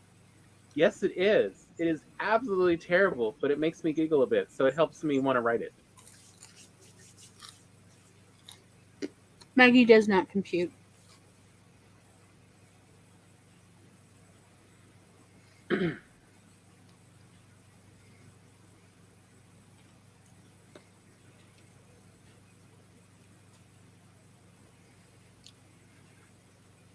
Well, Maggie, though, is sort of proof of what we were talking about earlier of if you turn something into just part of your daily process. Like, as much as, brushing your hair, brushing your teeth can become automatic, Maggie has managed to make, writing part of your story every day down. It's just that's what she does. And it works really well for her. She writes a lot of stories. She does. She knows how to torture a lot of characters on a daily basis. Indeed, she does do that. Gosh, I just And then found... bring the readers back. Don't you want to know what happens next and how they escape? Maybe they will, maybe they won't. Come on, you want to find out. What'd you say, Laura? I just found a place that's looking for fiction that is 200 characters long. Wow. Yeah. And it has to be based you're off of right, real I science. forgot. I haven't read it either.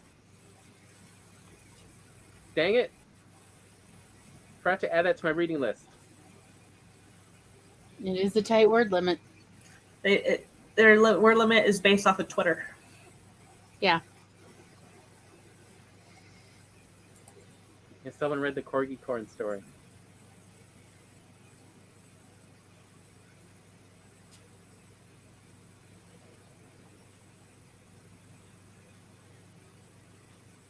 Yeah, I've been kind of out of it too. It's been a rough month. It has been a rough decade. Yes. I would really like my money back. I'd like a So I'm now refund. working on listening to other people talk about writing because that kind of helps me inspire me to go start writing. I would like a refund on the past decade. Okay, thanks. All I'm picturing is that scene from Black Lady Sketch Comedy where for one day, for 5 hours, you can return any hair care product. They're running through the streets with all of their shampoos and everything that Didn't work. Yeah. And it's like, that would be the scene if you could get a refund for this decade. If you didn't want this decade. What the heck is this science article? I don't know. Laura's in a rabbit hole, y'all. Ghostly mirror world might be the cause of cosmic controversy. Oh, yeah. Source at the University of New Mexico.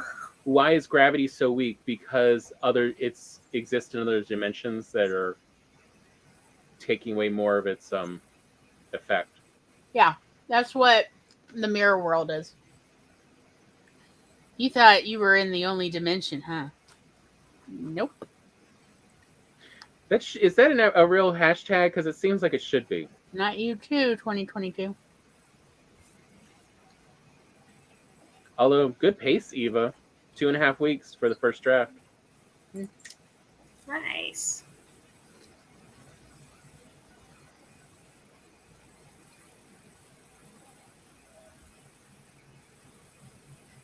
Well, I think that about wraps up.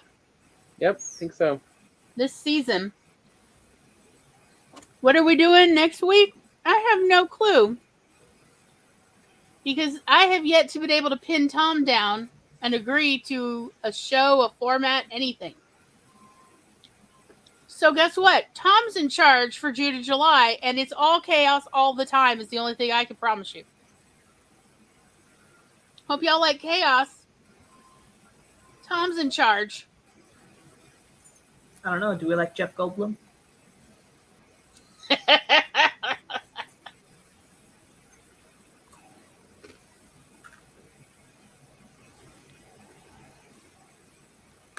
Thanks, Eva. Thanks, dear.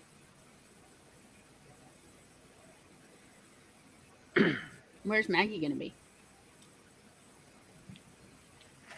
Out of this dimension? Neurodivergent. Apparently Jules is ready for Tom's chaotic summer. Jules, Jeff Goldblum? I'm down. I've had some theories. Are y'all saying you want Tom to be shirtless? I can maybe hide his clothes if that's what you're saying. Oh, bots. The bots. I was joking with Glory about writing, just coming up with the titles ahead of time of 2 months worth of what the algorithm is really pushing, and then we'll figure out what kind of show is that from there. Wednesdays will get reversed. We got the title. What happens in the show now? What is Legends of Arcane? We don't have Netflix. It's anymore. a Netflix TV show based off of the video game League of Legends. I sent you that link, that video, we're talking, or someone did, that character analysis. You're like, what is this? It's like, here, let me find you a link.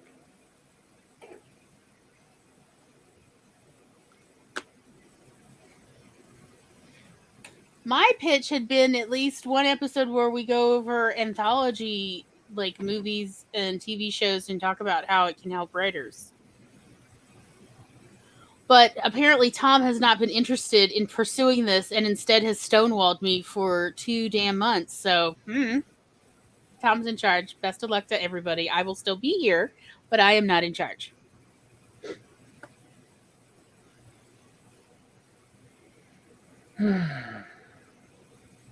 That's right. If you stonewall me on projects, I can put you as president of the project.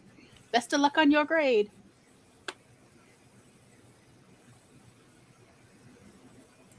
My leadership is a gift. If you refuse to acknowledge my gift, I will take it away.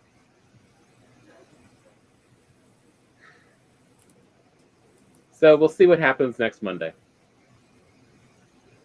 In the meantime, we'll be on Twitch, our usual Wednesday and Thursday. And Saturday.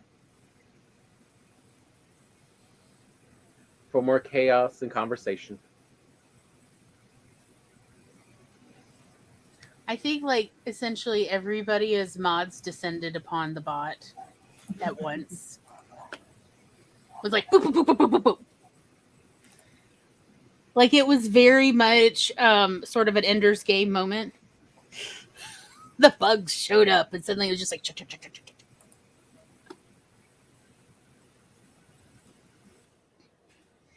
Well, anyway, again, thank you all for coming. I hope you found this to be fun, useful. You enjoyed hanging out with us.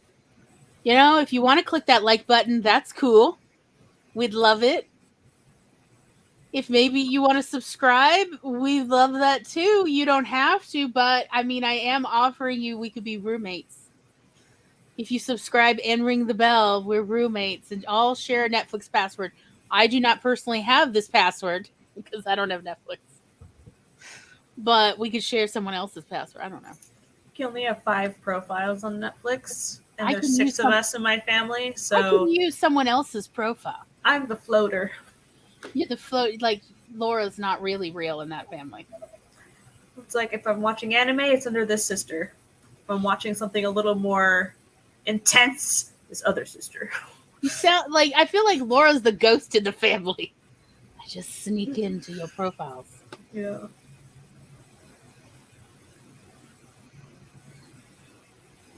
Maggie says, I think a great episode would be how game storytelling has surpassed movie and novel storytelling since 2010. Star Trek predicted it. Yep. Bot Bashers United. That is us. All right. I think it's You're time all the good time. Well, thank you all for being here. We hope you've had a good time. We will continue to be here every Monday because we don't know how to quit. Sometimes commitment is just not knowing how to stop. I feel like that could be on a mug. I feel like you could take it a couple different ways. Oh, God. Yes. But anyhow, thank you all for being here, and we will see you next week doing, I have no idea. But it'll definitely be chaotic. Good night, everybody.